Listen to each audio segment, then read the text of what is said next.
बंदी छोड़ सतगुरु रामपाल जी भगवान की जय हो।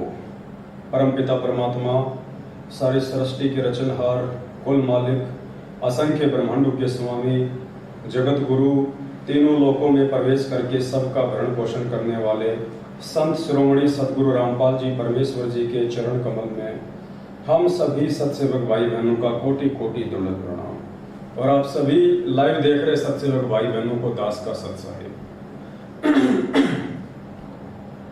पुण्यात्मा दया परमपिता परमेश्वर जी की, जिनके आशीर्वाद से हम सभी भगत भाई बहन सोशल मीडिया प्लेटफॉर्म फेसबुक, जिस पे हमारा पेज है पवन दास इज लाइव, जिसके माध्यम से हम एक दूसरे से लाइव रूबरू हैं। और आज के बाद से रोजाना रात्रि 8:30 बजे से 10:30 बजे तक ऑनलाइन लाइव शंका समाधान का ये प्रोग्राम सतगुरु रामपाल जी भगवान के आशीर्वाद से अब प्रतिदिन चलेगा, रोजाना चलेगा। रोजाना आप सभी भाई बहन लाइव प्रोग्राम में जुड़ सकते हैं। और जो नए भगत भाई बहन हैं, जो अभी सतगुरु रामपाल जी भगवान जी से जुड़े हैं, और जो पुराने भगत हैं, जो किन्हीं कारणों से परमात्मा जी का सत्संग नहीं सुन पाए, उनके सत्संगों को आधार नहीं बना पाए, वो भाई बहन भी यदि आध्यात्मिकता में लेके किसी भी शंका से ग्रसित हैं, भक्ति मार्ग से लेके उनको कोई भी समस्या है, कोई बात उनको समझ में नहीं आ रही है, तो ये कोई मान बढ़ाई का मार्ग नहीं है कि हम सत्सेवक जो हैं आप लोगों से बाद में जुड़े हैं, आप हमारे से पहले जुड़े हैं, हम उनसे क्यों पूछें, वो हमसे छोटे हैं। तो पुण्यात्माओं, ये भक्ति मार्ग है। और सतगुरुदेव जी ने बताया कि भक्ति मार्ग में कोई सीनियर जूनियर नहीं होता है। हम सब एक ही परमेश्वर के बच्चे हैं, और ये पिछले जन्म जन्मांतरों के योग से ये भक्ति मार्ग समझ में आता है। इसमें कोई जरूरी नहीं है आज जो भगत सन 2014 में जुड़ा है, 2013 में जुड़ा है, 2018 में, 2020 में जुड़ा है, हो सकता है पिछले जन्म में उसने परमात्मा की संगति कहाँ तक की है। हो सकता है जो भगत आज 2 साल पहले जुड़ा है, पिछले समय में उसने परमात्मा की 20 वर्ष तक उसने संगति की हो। और जो भगत आज 20 साल से जुड़ा है, हो सकता है उसने पिछले जन्म में 1 साल ही परमात्मा की संगति की हो। तो कौन भगत ज्यादा ज्ञान आधारी हुआ, कौन भगत उस परमेश्वर की विशेष आत्मा हुई। तो ज्ञान आधार से हमने भक्ति मार्ग में सीनियर और जूनियर इन सब बातों को कोई महत्व नहीं देना है। ये सारी की सारी बातें मिथ्या हैं। भक्ति मार्ग में इनके लिए कोई महत्व नहीं है। तो आप सभी भगत भाई बहन जो लाइव जुड़ चुके हैं, एक बार वीडियो को ज्यादा से ज्यादा शेयर कर दें, ताकि हमारा जो मैसेज है, जो परमपिता परमेश्वर संगत तक भिजवाना चाहते हैं, वो ज्यादा से ज्यादा भगत भाई बहनों तक पहुंच जाए। तब तक हम परमपिता परमेश्वर जी का मंगलाचरण करते हैं। सत साहिब। बंदी छोड़ सतगुरु रामपाल जी भगवान की जय हो। गरीब नमो नमो सतपुरुष को नमस्कार गुरु की नहीं, सुर नर मुनि जन साधुआ संतों सर्वसदी नहीं। सतगुरु साहिब संत सब दंडोतम प्रणाम, आगे पीछे मध्य हुए तिनको जा। पुरगान नराकार निर्विषम, काल जाल भय भंजन, निर्लेपम निज निर्गुण। अकल अनुपवे सोन धुन, सोहम सुरति समापतम। सकल समाना नीरतल, उजल हिरंबर हरदमम। बेपरवा था है वार पार नहीं मध्य, तम ग्रीव जो सुमर सिद्ध होई। गणनायक गलताना, करो अनुग्रह सोई। पारस पद परवाना, आदि गणेश मनाऊं। गणनायक देवन देवा, चरण कवल लोलाऊं। आदि अंत करु सेवा, परम शक्ति संगीतम। हृदय सिद्धि दाता सोही, अविगत गुण है अतीतम। सत्य पुरुष निर्मोही, जगदम्बा जगदीश। मंगल रूप मुरारी, तन मन अर्पुं शीशम। भक्ति मुक्ति भंडारी, सुर नर मुनि जन ध्यावे। ब्रह्मा विष्णु महेशा, शेष सहस मुख गावे। पूज आदि गणेशा, इंद्र कुबेर सरीखा। वरुण धर्म राय ध्यावे। सुन समर्थ जीवन जी का। मन इच्छा फल पावे 33 कोटि अधारा, ध्यावे 88 उतरे भव जल पारा। कट है यम की फांसी 33 कोटि अधारा, ध्यावे 88 उतरे भव जल पारा। कट है यम की फांसी सत साहे, बंदी छोड़ सतगुरु रामपाल जी भगवान की जय हो। सत्साहे भाइयों और बहनों, दया परमपिता परमात्मा जी की, जिनके शुभ आशीर्वाद से कलयुग की इस पिछली पीढ़ी में आप और हम सभी भगत भाई बहन एक दूसरे से लाइव शंका समाधान के माध्यम से रूबरू हैं।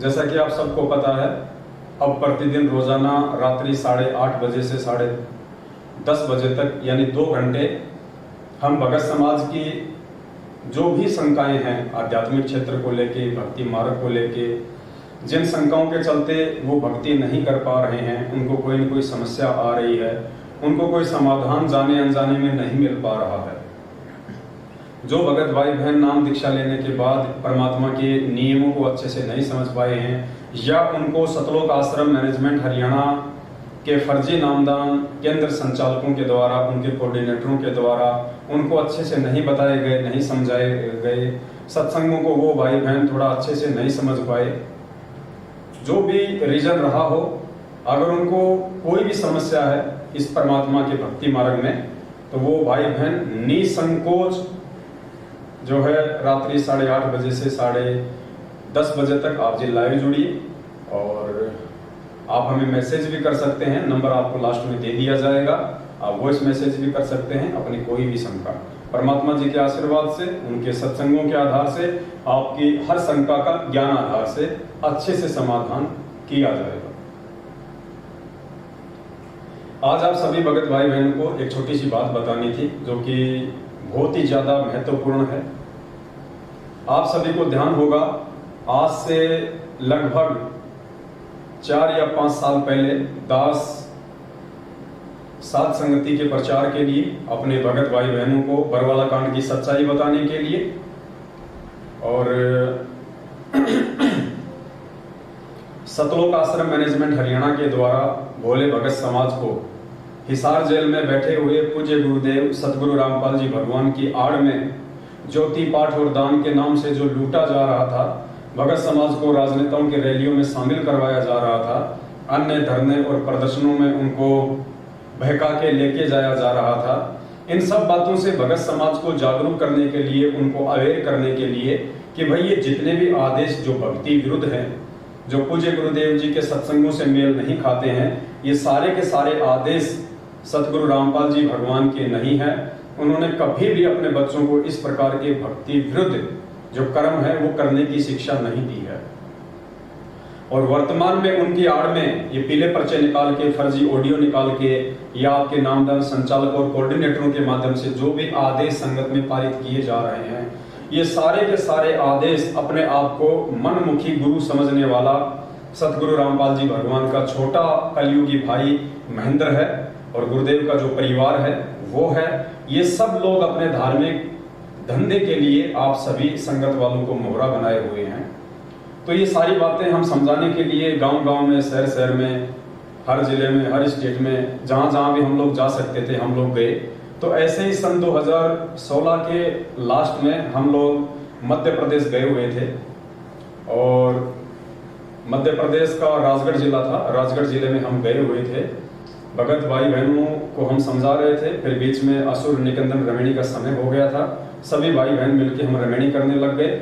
इतने में ही सतलोक आश्रम मैनेजमेंट हरियाणा की तरफ से मध्य प्रदेश का स्टेट कोऑर्डिनेटर नियुक्त विष्णु साहू अपने 10-20 साथियों के साथ में 2-3 गाड़ियों के साथ वहां पे आ धमका।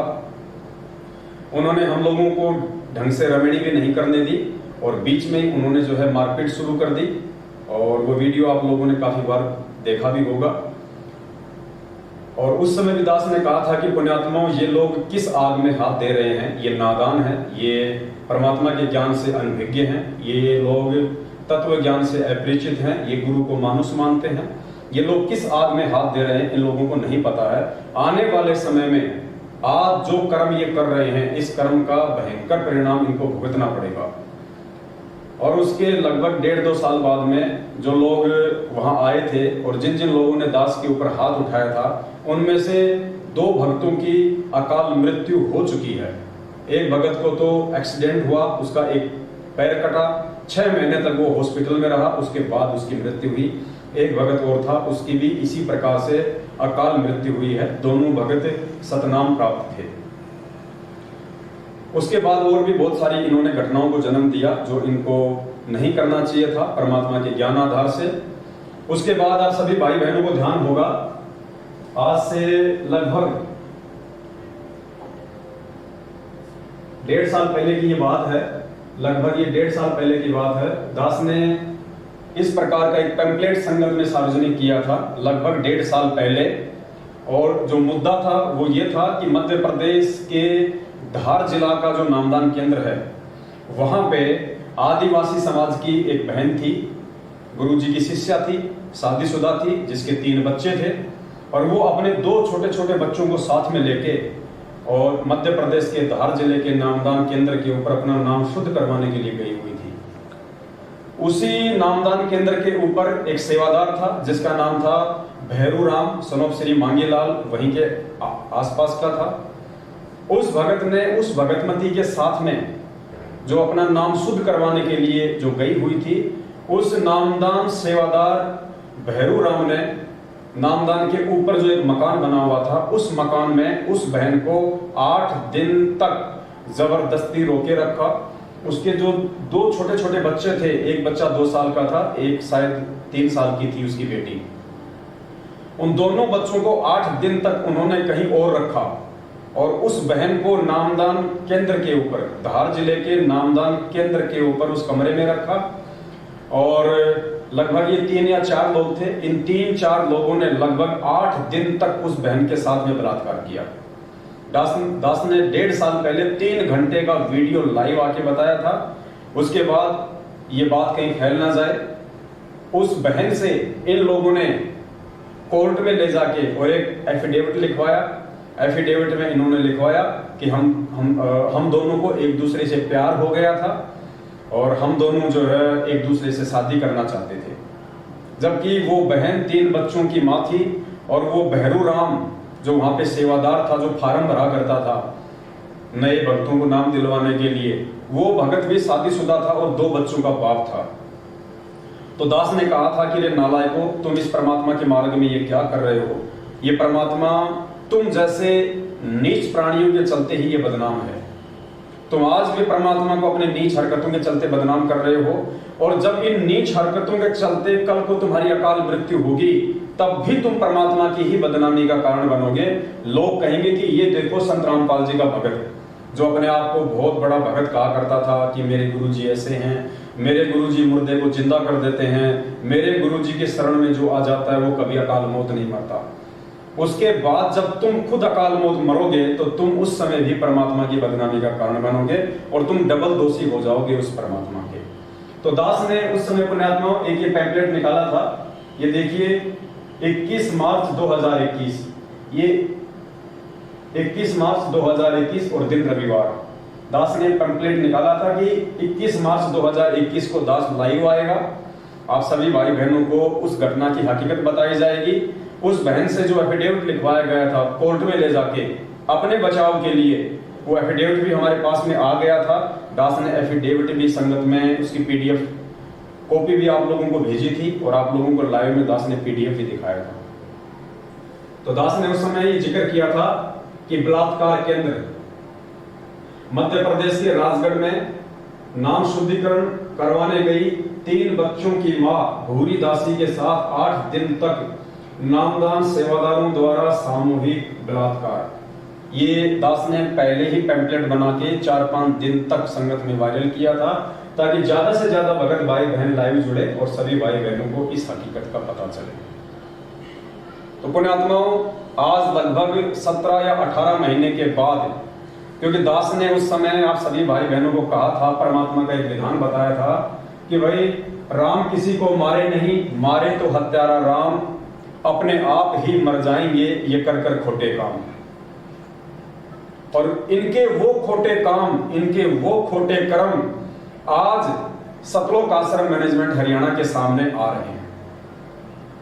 और पुण्यात्माओं, ये न्यूज है, ये कल की न्यूज है, ये देखिएगा, ये न्यूज है, ये कल की।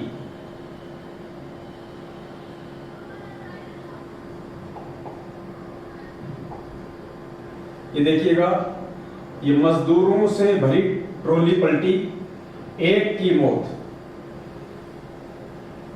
भास्कर संवाददाता धार, ये धार जिला है, मांगोद कानवन मार्ग पर गुरुवार शाम 6 बजे मजदूरों से भरी ट्रैक्टर ट्रॉली सड़क से नीचे उतरकर पलट गई। ट्रॉली में सवार 9 मजदूरों को चोट आई, जबकि एक की मौत हो गई, जबकि एक मजदूर की मौके पर ही मौत हो गई। राहगीरों ने डायल 100 को इसकी सूचना दी, सभी को अस्पताल ले जाया गया, जहां प्राथमिक उपचार किया गया। बताया जा रहा है सभी घायल दसई के समीप गांव गटोदा के निवासी हैं, जो क्षेत्र में प्याज काटने के लिए गए हुए थे। खेत से लौटते समय हादसा हो गया। जानकारी के अनुसार हादसा दसई के समीप मांगोद कानवन मार्ग पर हुआ। मजदूर प्याज काटने के लिए गए हुए थे। प्याज काटने के लिए गए हुए थे। शाम को ट्रैक्टर ट्रॉली में बैठकर लौटते समय ट्रैक्टर चालक सुखराम कटारा, ये ध्यान से देखना पुण्यात्माओं,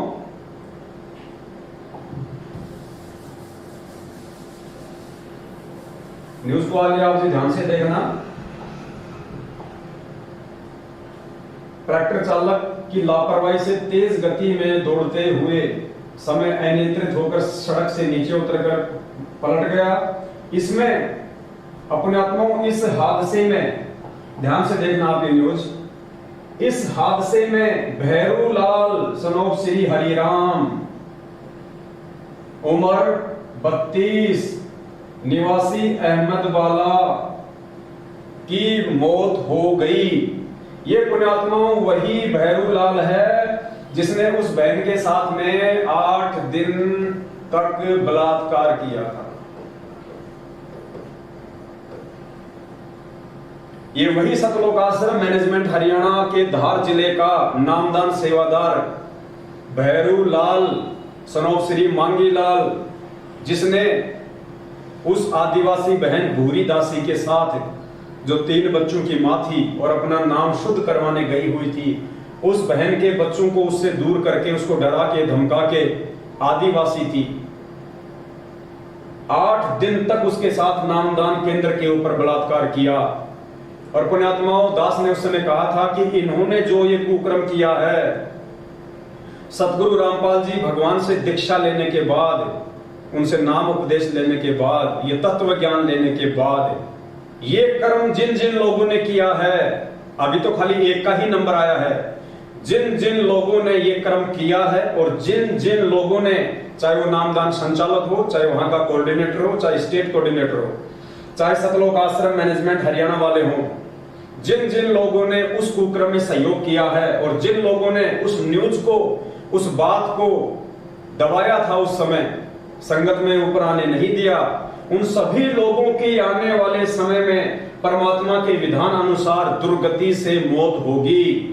क्योंकि ये इस प्रकार का जो कुकर्म है वो अक्षम्य है, वो क्षमा करने योग्य नहीं होता है। तो आज आपकी आंखों के सामने पुण्यात्माओं, 18 महीने के बाद जो परमात्मा ने दास से मैसेज डलवाया था, वीडियो बनवाया था कि आने वाले समय में इनकी मौत होगी और दुनिया इनकी मौत को देखेगी और लोग कहेंगे कि देखो ये हैं संत रामपाल जी के भगत, और ये लोग उस परमात्मा की बदनामी का कारण बनेंगे। आपकी आंखों के सामने पुण्यात्माओं ये घटना है। आज जितने भी नामदान संचालक हैं, जितने भी स्टेट कोऑर्डिनेटर हैं, जितने भी कोऑर्डिनेटर हैं, वो अपने आप में बहुत ज्यादा सैन्य बन रहे होंगे, अपने आप में बहुत ज्यादा होशियार बन रहे होंगे। पुण्यात्माओं, इन सभी लोगों की यदि समय रहते इन्होंने अभी भी सतगुरु रामपाल जी भगवान से जो मनमाना आचरण इन्होंने पिछले 7 वर्षों से संगत में किया है, संगत के भाई बहनों से करवाया है, सबकी मर्यादा तोड़वाई है, सबको काल भगवान के जाल में फंसाया है, अपने उन समस्त कुकर्मों की यदि समय रहते ये लोग सतगुरु रामपाल जी भगवान से क्षमा याचना नहीं मांगते हैं और समय रहते साध संगति से जुड़कर यदि सत्सेवक नहीं बनते हैं, तो आने वाले समय में जैसे इस भैरू राम की दर्दनाक अकाल मौत हुई है, ठीक इसी प्रकार इन लोगों को भी ये अंजाम भुगतना पड़ेगा। ये परमात्मा का विधान है कि राम किसी को मारे नहीं, मारे तो हत्यारा राम अपने आप ही मर जाएंगे, ये कर कर खोटे काम।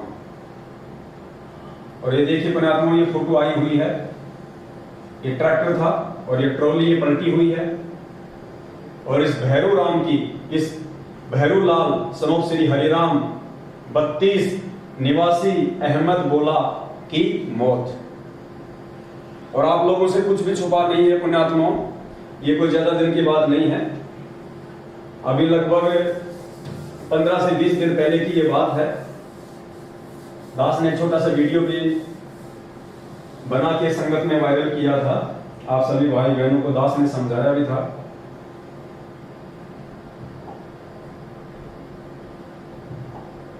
जब दास साथ संगति में गया हुआ था,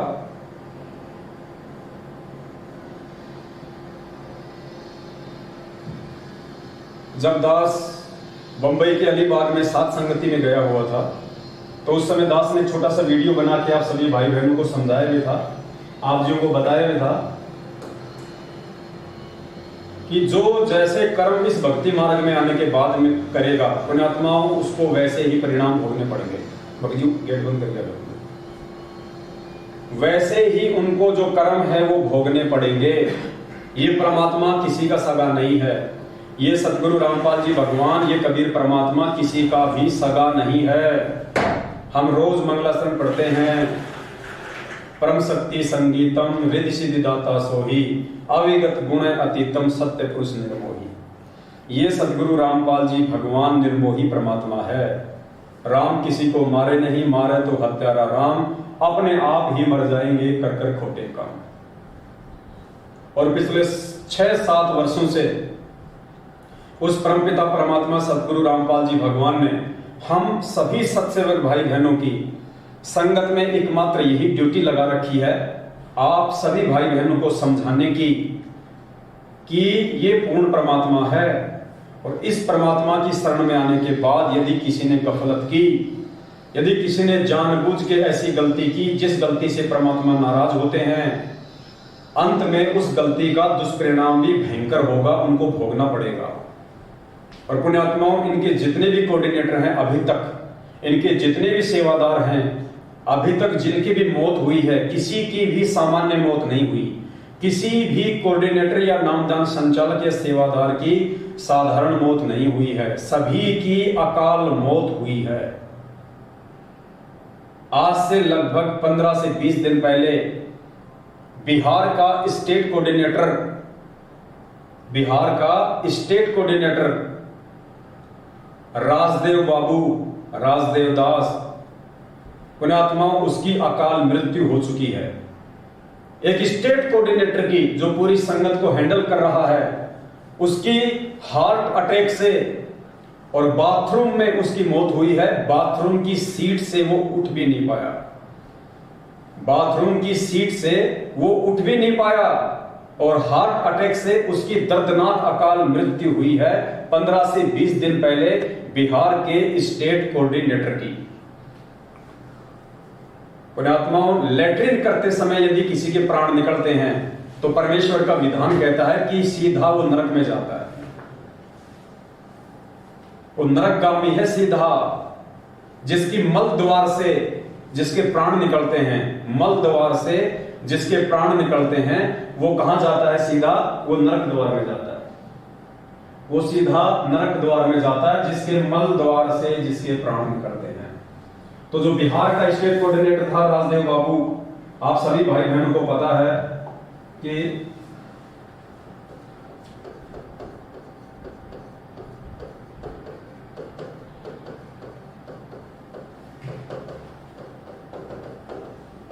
ये बिहार स्टेट कोऑर्डिनेटर राजदेव जी, राजदेव दास। बाथरूम में इनकी डेथ हुई है। बाथरूम में फ्रेश होते समय मल द्वार से, पुण्यात्माओं, मल द्वार से इनके प्राण निकले हैं, मल द्वार से। और परमात्मा का विधान कहता है जिसके प्राण मल द्वार से निकलते हैं वो सीधा नरक में जाता है, नरक। पुण्यात्माओं, एक मुख्य सेवादार बिहार का स्टेट कोऑर्डिनेटर, जिसकी परमात्मा के ज्ञान में विरुद्ध चलते हुए, परमात्मा के विधान को तोड़ते हुए, सतलोक आश्रम मैनेजमेंट हरियाणा और गुरुदेव के कलयुगी परिवार वालों के कुकर्मों में सहयोग करने के चलते, जिसने 7 साल से सिर्फ और सिर्फ अपने कर्म ही खराब किए, हम भगत समाज को जागरूक करते, वो उल्टा भगत समाज को नींद में सुला देते, गुरुदेव का फर्जी आदेश बता के। बस भगत समाज के दान के ऊपर इन कुपात्रों ने बड़ी बड़ी जो है गाड़ियां लेके खरीदी हुई, अपनी कोठियां जिन्होंने बनाई, अपनी पर्सनल जिन्होंने प्रॉपर्टियां बनाई और भगत समाज से राजनीतियां करवाई, भगत समाज को हरियाणा के जाट आरक्षण में शामिल करवाया। इन स्टेट कोऑर्डिनेटरों ने भगत समाज को परमात्मा के ज्ञान से विरुद्ध चला के, हटा के दिल्ली का मुंडका आश्रम, रोहतक का सिंहपुरा आश्रम, जींद आपका बैतूल आश्रम, धूरी आश्रम, जितने भी इन्होंने फर्जी आश्रम खोल रखे हैं। और समय समय पे ये लोग भगत समाज को ज्योति और पाठ के नाम पे लूटने के लिए, कभी गरीबदास जी का बोध दिवस, कभी कबीर जी का प्रकट दिवस, तो कभी प्रस्थान दिवस, कभी सतगुरु रामपाल जी भगवान का बोध दिवस, इन सभी के बहाने जिन्होंने संगत को ज्योति और पाठ के नाम पे लूटा, दान धर्म के नाम पे लूटा, और इन स्टेट कोऑर्डिनेटर लोगों ने उसमें सबसे ज्यादा सहयोग किया संगत को वहां तक पहुंचाने के लिए। संगत बेचारी भूली, नए नए भगत जुड़े, उन्हें पूरे सिस्टम का नहीं पता, उनको जो आदेश दे दिया गया उन्होंने विश्वास करके कि ये हमारा स्टेट कोऑर्डिनेटर है, ये हमारा नामदान संचालक है, ये हमें कभी भी गलत मार्गदर्शन नहीं देगा, इस विश्वास के साथ उन आत्माओं ने इनके ऊपर बिलीव किया और इन्होंने उस का नाजायज फायदा उठाया, उन आत्माओं के साथ में विश्वासघात किया। और आज इनका जो परिणाम है वो पुण्यात्माओं नरक, मल द्वार से जिनके प्राण निकल रहे हैं, हार्ट अटैक से जिनकी मौत हो रही है। अब सोचिए पुण्यात्माओं, एक मुख्य सेवादार अगर अकाल मौत मर रहा है, मुख्य सेवादार का मतलब है जो सबसे ज्यादा सेवा करता हो, जो परमात्मा के सबसे ज्यादा नजदीक हो, ऐसा व्यक्ति यदि काल भगवान की भेंट चढ़ रहा है, जिसको सार नाम प्राप्त हो, तो सोचे पुण्यात्माओं, उससे नीचे की जो संगत है, बिहार की जो अन्य संगत है, सोचिए वो कौन से द्वार में जाएगी। जब आपके स्टेट कोऑर्डिनेटर की, जिसको आप परमात्मा से बहुत ज्यादा नजदीक समझते हैं, राजदेव दास, और जब उसकी पुण्यात्माओं इस प्रकार से मौत होती है, तो उस राजदेव दास के पीछे भेड़ चाल में चलने वाली संगत जो आंख बंद करके चल रही है, उस संगत का क्या हाल होगा, वो कौन से लोक में जाएगी। अभी भी समय है, लगभग 1.5 से 2 साल पहले जम्मू कश्मीर का स्टेट कोऑर्डिनेटर ताराचंद इसी प्रकार अकाल मृत्यु को प्राप्त हुआ, इसी प्रकार से अकाल मृत्यु को प्राप्त हुआ। हॉस्पिटल में उसकी मृत्यु हुई बीमारी के चलते। अरे अगर उस कबीर परमेश्वर के भक्तों की अगर इस प्रकार भक्ति करते करते भी, और वो भी एक स्टेट कोऑर्डिनेटर, एक सारनामी, अगर उनकी भी इस प्रकार अकाल मृत्यु होगी दुर्गति से, तो पुण्यात्माओं सोचो आम भक्तों का क्या होगा, समाज पे इसका क्या प्रतिकूल प्रभाव पड़ता है। और ये सारा का सारा जो ये बवंडर है, सारा का सारा जो ये लफड़ा है, ये क्यों हो रहा है। ये जितने भी स्टेट कोऑर्डिनेटर हैं, गुरु जी का परिवार है, ये सभी लोग इन कुकर्मों को क्यों अंजाम दे रहे हैं। इसमें खाली अकेला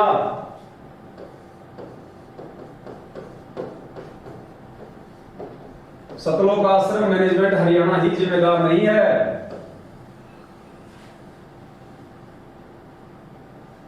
केवल सतलोक आश्रम मैनेजमेंट हरियाणा अकेला ही जिम्मेदार नहीं है। इसमें मैनेजमेंट का साथ जो दे रहे हैं वो है स्टेट कोऑर्डिनेटर,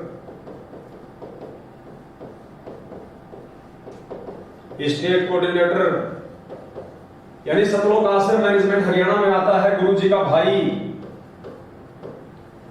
गुरु जी का परिवार, गुरु जी के रिश्तेदार, ये जितने भी लोग हैं इनको सतलोक आश्रम मैनेजमेंट हरियाणा के नाम से जाना जाता है।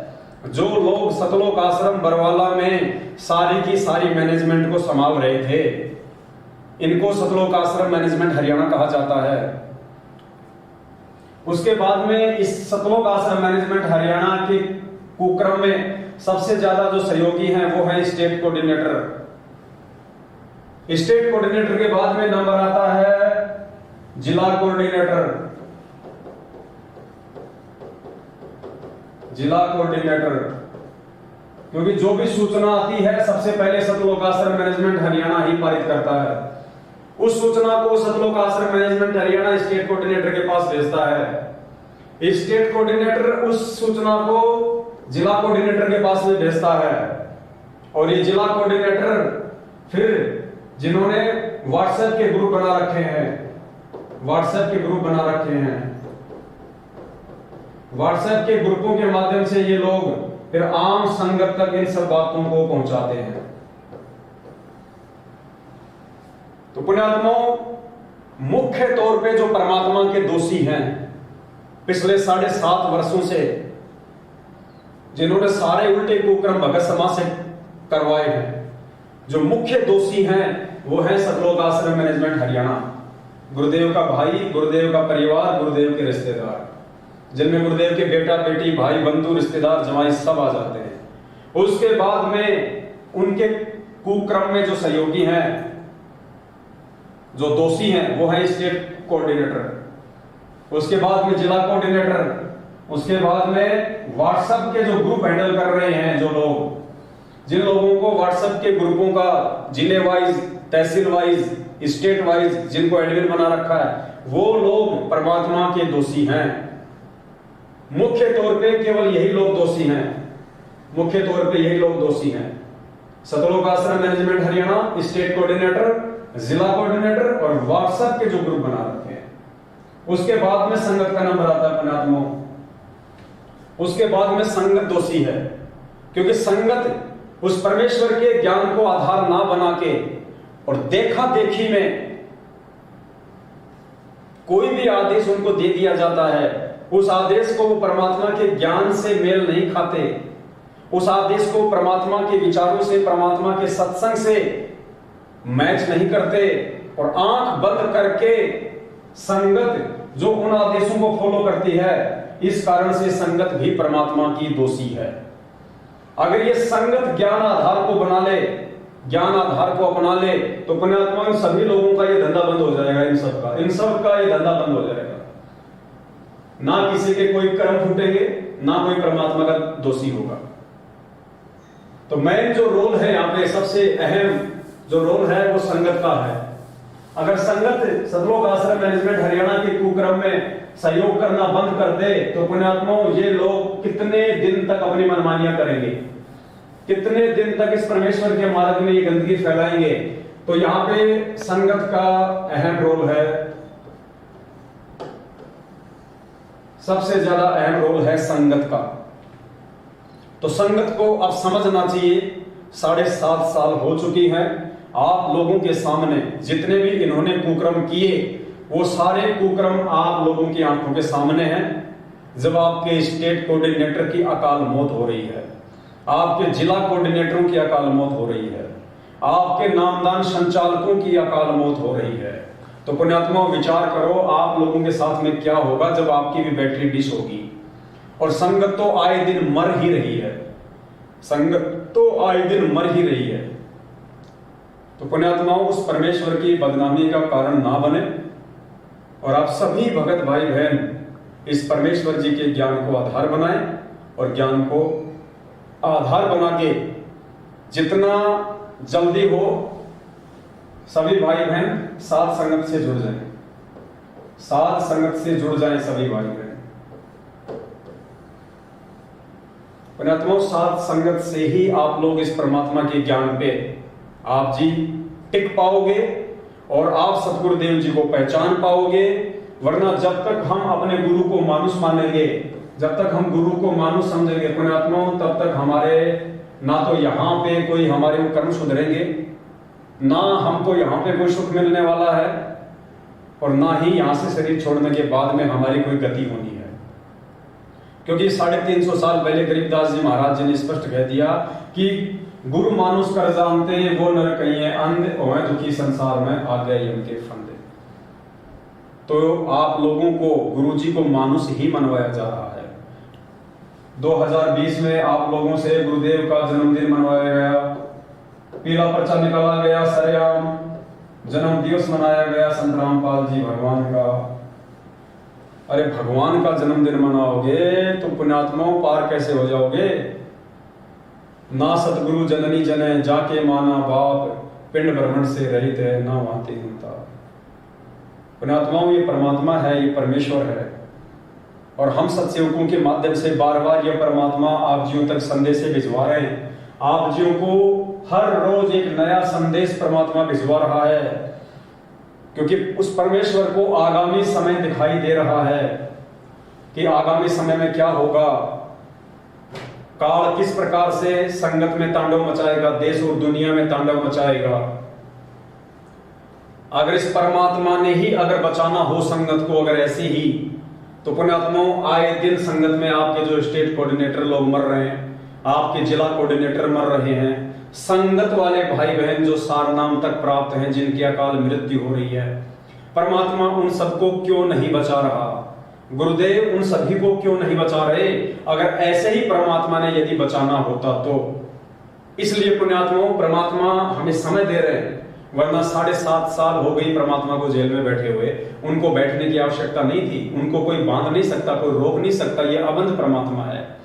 ये परमात्मा सिर्फ और सिर्फ इंतजार कर रहा है इस बात का कि उस विनाशकारी समय से पहले जितना जल्दी हो सके मेरे बच्चे ज्ञान को आधार बना ले, नीर खीर का निबेरा कर ले, लाल और लालड़ी की पहचान कर ले, और समय रहते मेरे सभी बच्चे साध संगति से जुड़ जाएं, ज्ञान को आधार बना लें। परमात्मा ने हमारे को शिक्षा क्यों दी है? शिक्षा सिर्फ हमारे को इसलिए दी है कि हम इस भक्ति मार्ग में किसी के बहकाव में आने से बचें और हम परमेश्वर की भक्ति निसंशय रूप से कर सकें। भाई और बहनों, ये मौके बार बार नहीं मिलेंगे।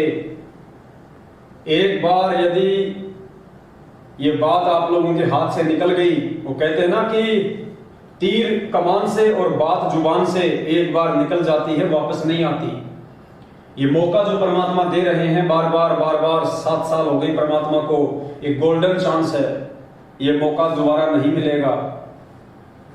सिवाय हाथ धर के सिर पे रोने के कुछ भी शेष नहीं रहेगा। हम सत्सेवकों का कोई स्वार्थ नहीं है आप लोगों से। हम आपको बता रहे हैं, समझा रहे हैं, हमारा कोई स्वार्थ नहीं है इसमें, कोई स्वार्थ नहीं हमारा किसी भी प्रकार का।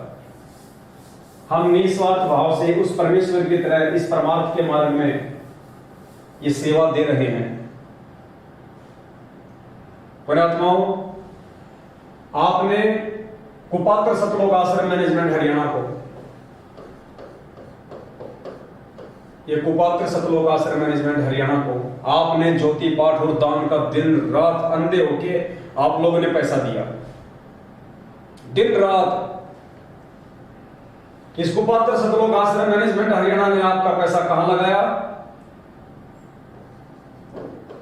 जाट आरक्षण में। कहां लगाया? राजनीति में। कहां लगाया? गाड़ी घोड़े खरीदने में, गाड़ी खरीदने में। कहां लगाया? फर्जी आश्रम बना डाले, इन पत्थरों में पैसा बर्बाद कर दिया। कहां लगाया? आनंदपाल सिंह की सीबीआई जांच में, आनंदपाल सिंह की सीबीआई जांच में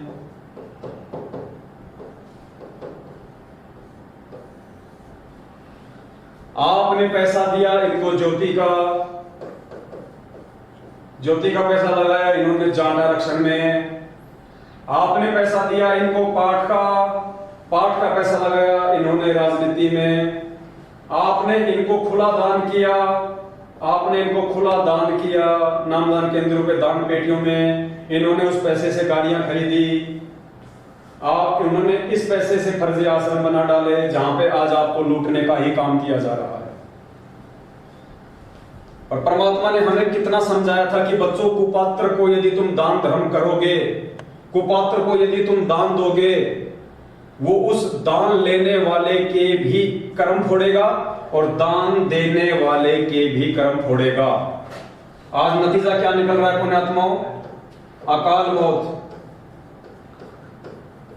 आज नतीजा निकल रहा है अकाल मौत, क्योंकि तुमने कुपात्रों को दान दिया। मालिक कहते हैं गुरु बिन माला फेरते, गुरु बिन देते दान, गुरु बिन दोनों निष्फल है चाहे पूछो वेद पुराण। तो आज उसका नतीजा आप सभी भगत भाई बहनों के सामने है। आए दिन संगत में सारनाम प्राप्त लोग अकाल मृत्यु को प्राप्त हो रहे हैं।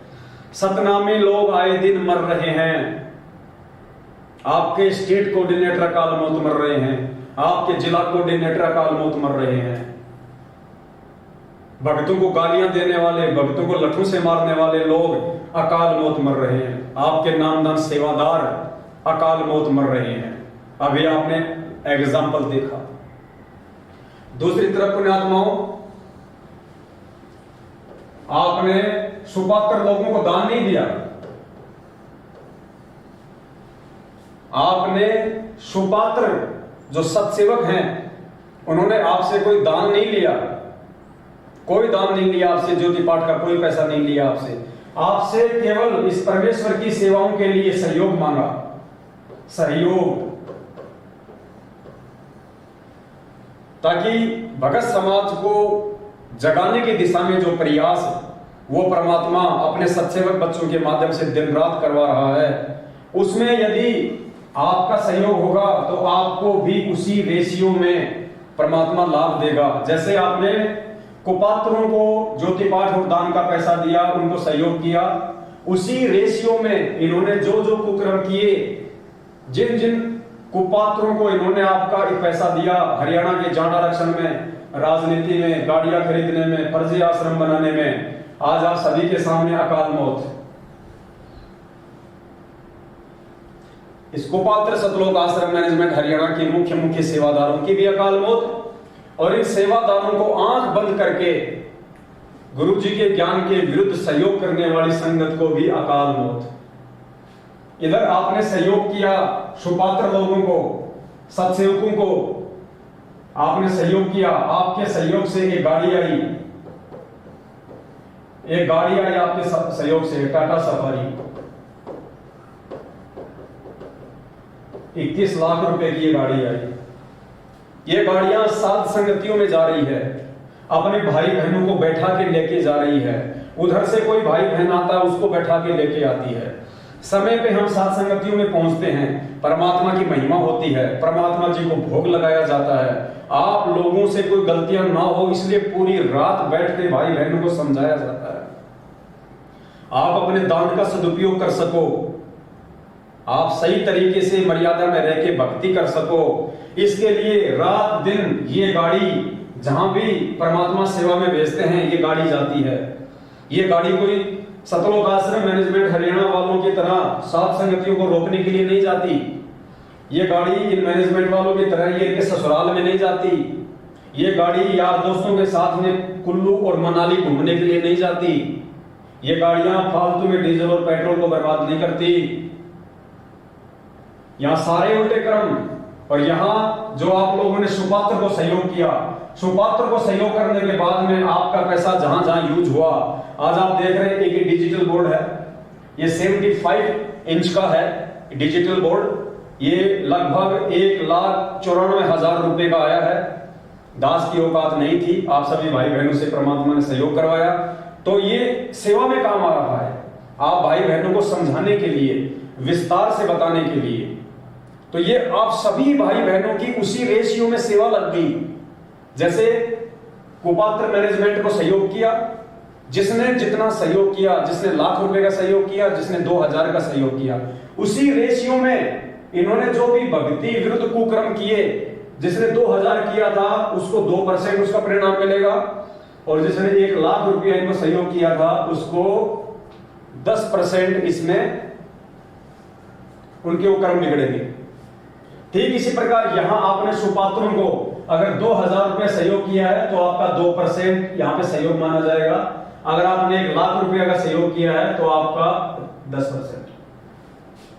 उसी रेशियो में परमात्मा आपको बरकत देगा, आपको लाभ देगा। क्यों? क्योंकि आपने सुपात्र लोगों को सहयोग किया है, और सुपात्र लोगों को सहयोग करने के चलते आपकी सेवा का आपकी आंखों के सामने सदुपयोग हो रहा है। ये एलसीडी कोई फिल्म देखने के लिए नहीं लाई गई।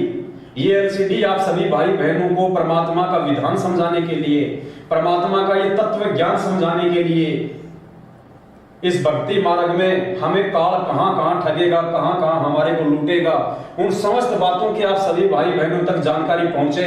आप सभी भाई बहन अपनी मर्यादा बचाएं। आज आपकी सेवा आप ही के काम आ रही है। जिस कैमरे से ये शूट किया जा रहा है वो कैमरा लगभग 1,30,000 रुपए का आया है। जिस मोबाइल से लाइव चल रहा है वो मोबाइल लगभग 1,17,000 रुपए का आया है, ताकि आप लोगों तक साफ सुथरी फोटोएं पहुंचे, साफ सुथरी वीडियो पहुंचे, बीच में कोई डिस्कनेक्ट ना हो। आपकी सेवा आप ही के काम आ रही है। तो यहां आपने जो सुपात्र को सहयोग किया, जो मदद की, और आपकी मदद लाखों भगत भाई बहनों को भक्ति मार्ग पे जोड़ रही है। लाखों भाई बहनों को भक्ति मार्ग पे उनकी जो मर्यादा जो टूटी हुई थी उन मर्यादाओं को वापस ठीक करवा रही है। आपके चंद रुपयों का सहयोग इस परमेश्वर से जो आत्मा दूर हो चुकी थी, सतलोक आश्रम मैनेजमेंट हरियाणा के कुकर्म देखकर, सतलोक आश्रम मैनेजमेंट हरियाणा की मनमानियां देखकर, आज वो आत्मा आपके द्वारा सहयोग किए गए इन साधनों से ये वीडियो देख देख के वो आत्मा पुनः सच्चाई से परिचित होके कि भैया मुख्य दोषी तो मैनेजमेंट है, सतलोक आश्रम मैनेजमेंट हरियाणा है। हमारे गुरुदेव का बरवाला कांड में किसी प्रकार का कोई दोष या कोई सहयोग नहीं है। मुख्य दोषी ये मैनेजमेंट है, गुरुजी का परिवार है। इन लोगों की उल्टी हरकतों के चलते हमारे गुरुजी आज देश और दुनिया में बदनाम है। गुरुजी हिसार जेल में बैठे हुए हैं। तो आज लोगों को ये वीडियो देख देख के ये नीर खीर का निवेरा संगत कर रही है, लाल और लालनी की पहचान संगत कर रही है। तो पुण्यात्माओं, इसका जो श्रेय है उसी अनुपात में जिन जिन भगत भाई बहनों ने सुपात्रों को सहयोग किया है, और आपके सहयोग से जितने भी साधन आए हैं, जिन साधनों से भगत समाज जाग रहा है, परमात्मा उसी रेशियो में आपको बरकत देगा। आपके आने वाले संकट को परमात्मा टालेगा। यहां इतना दान धर्म देते देते भी, कुपात्र सतलोक आश्रम मैनेजमेंट हरियाणा को इतना दान धर्म करते करते भी लोगों को क्या मिल रही है? अकाल मौत। और यहां पुण्यात्मा आपने जो थोड़ा सा जो सहयोग किया है उसके बदले आप देखना, परमात्मा आपके आने वाले समय में जो कांटे होंगे परमात्मा उनको हरेगा, आपके ऊपर आपत्ति नहीं आने देगा। क्योंकि आपने परमेश्वर के ज्ञान को आधार बना के, आपने उस परमेश्वर की मर्यादाओं को मद्देनजर रखते हुए आपने अपने ही सत्सेवक भाई बहन, आपने सुपात्र को सहयोग किया है, जो आपके दान धर्म का दुरुपयोग नहीं कर सकते। पुण्यात्मा, इसलिए परमात्मा आके हमें इतना ज्ञान देता है। इसलिए परमात्मा ने पिछले 27 वर्षों से हमारे को ये अनमोल तत्व ज्ञान दिया है। परमात्मा ने दिन रात एक की है। हम नालायकों तक ये अपना आध्यात्मिक ज्ञान पहुंचाने के लिए उस परमात्मा को 2-2 बार जेल जाना पड़ा है। परमात्मा ने देश और दुनिया वालों की गालियां खाई है। गांव गांव जाके परमात्मा ने लोगों के ताने सहे हैं, तब कहीं जाके ये ज्ञान उस परमेश्वर का आप और हम सभी आत्माओं तक ही पहुंचा है। और आज इस मैनेजमेंट के द्वारा, गुरुदेव के कलयुगी परिवार के द्वारा उस ज्ञान की धज्जियां उड़ाई जा रही है। और ये परिणाम आप सभी भाई बहनों के सामने है। एक छोटी सी जानकारी थी जो आप सभी भगत भाई बहनों को देनी जरूरी थी परमात्मा जी के आशीर्वाद से। और उसके बाद आज दिन में एक भगत भाई बहन की शंका आई थी, बहुत सारे भगत भाई बहनों के फोन भी आए और उनके व्हाट्सएप पे उनके मैसेज भी आए, तो समय हमारे पास में आज है नहीं ज़्यादा। तो एक जो शंका है जो ज़्यादातर भगत भाई बहनों की शंका थी, और उन सभी भाई बहनों ने जो शंका जो हमने जाहिर की है, उन सब ने कहा कि भगत जी 2014 बरवाला कांड के बाद 2014 बरवाला कांड के बाद जिन भगत भाई बहनों ने अपनी मर्यादाएं तोड़ दी थी, जो भगत भाई बहन इस परमेश्वर के ज्ञान से दूर हो गए थे, 2014 बरवाला कांड,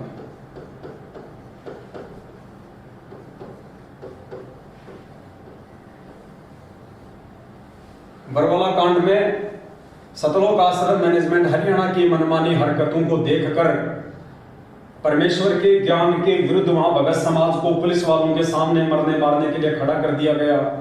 भगत समाज को काले कपड़े पहना दिए गए, गुंडे मवालियों की तरह भोले भक्तों के हाथ में गुरुजी का आदेश बता के हथियार पकड़ा दिए गए, डंडे और झंडे पकड़ा दिए गए, पेट्रोल बम पकड़ा दिए गए, पत्थर पकड़ा दिए गए, बंदूकें पकड़ा दी गई। उसके बाद जो घटना वहां पे घटित हुई, उस घटना को देखकर लाखों की संख्या में वो भगत भाई बहन जो नए नए उस समय सतगुरुदेव जी से नाम दीक्षा प्राप्त हुए थे, जो ज्ञान को इतना आधार बना नहीं पाए थे, उन आत्माओं ने उन घटनाओं को देखकर सतगुरुदेव जी में दोष निकाल लिया कि यदि संत रामपाल जी संत हैं तो उन्होंने फिर अपने भक्तों को ये आदेश क्यों दिया, ये काले कपड़े पहनने का आदेश क्यों दिया। काले कपड़े पहना दिए, उनके हाथों में हथियार पकड़ा दिए गए।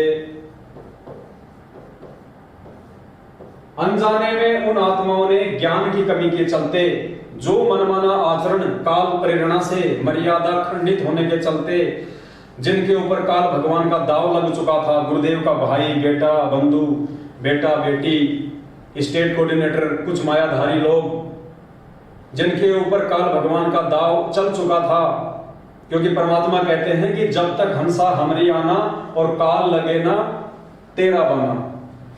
परमात्मा कहते हैं जब तक मेरा भगत मेरी मर्यादा में है, काल भगवान का कोई अटैक नहीं हो सकता, काल का कोई भी दाव उसके ऊपर नहीं लग सकता, काल उसका कुछ भी नहीं बिगाड़ सकता। तो इन लोगों ने वहां पे अपनी मनमानी हरकतों को अंजाम दिया।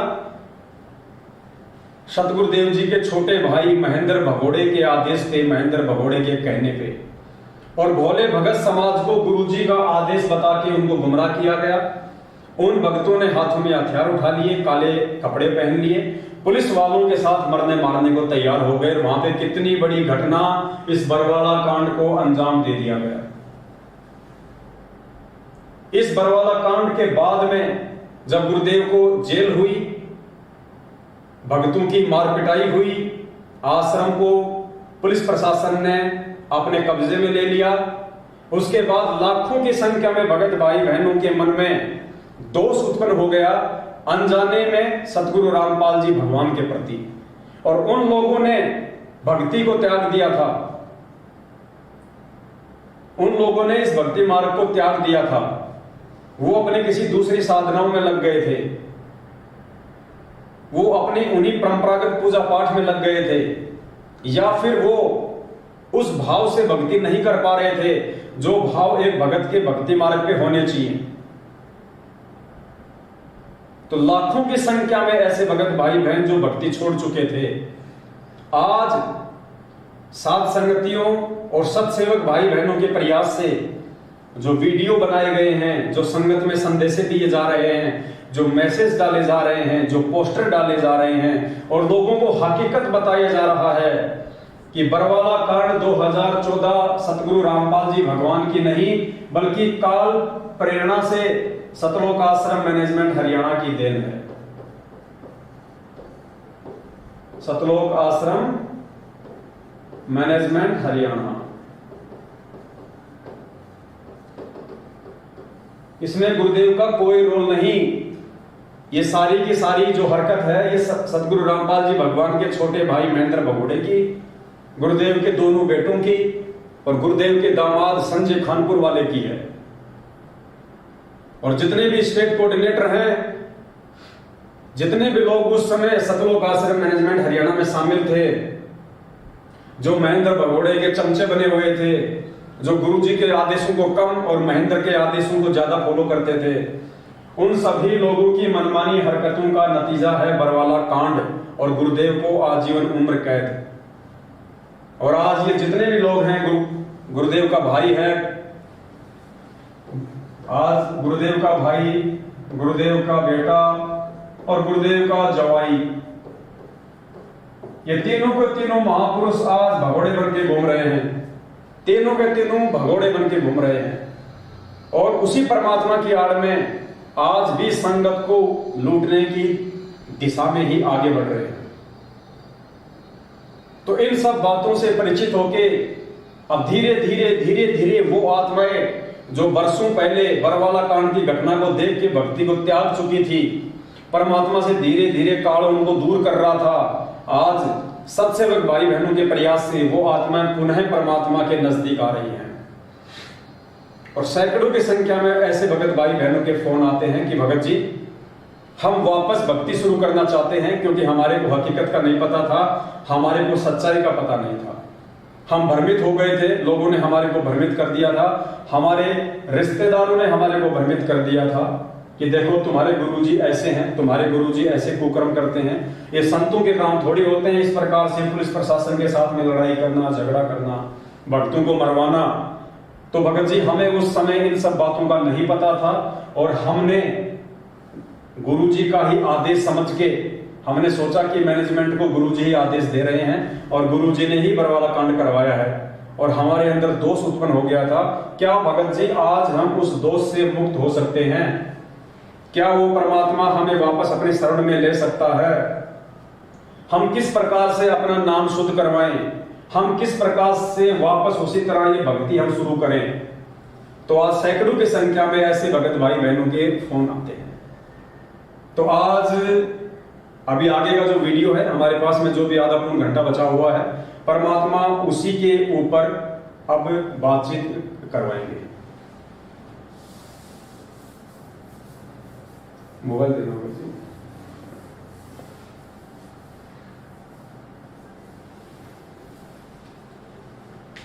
तो आज का लाइव शंका समाधान का हमारा जो टॉपिक है, जो विषय है, वो ये है कि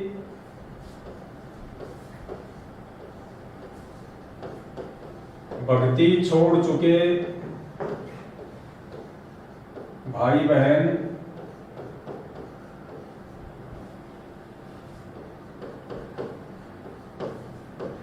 नाम शुद्ध कैसे करवाएं?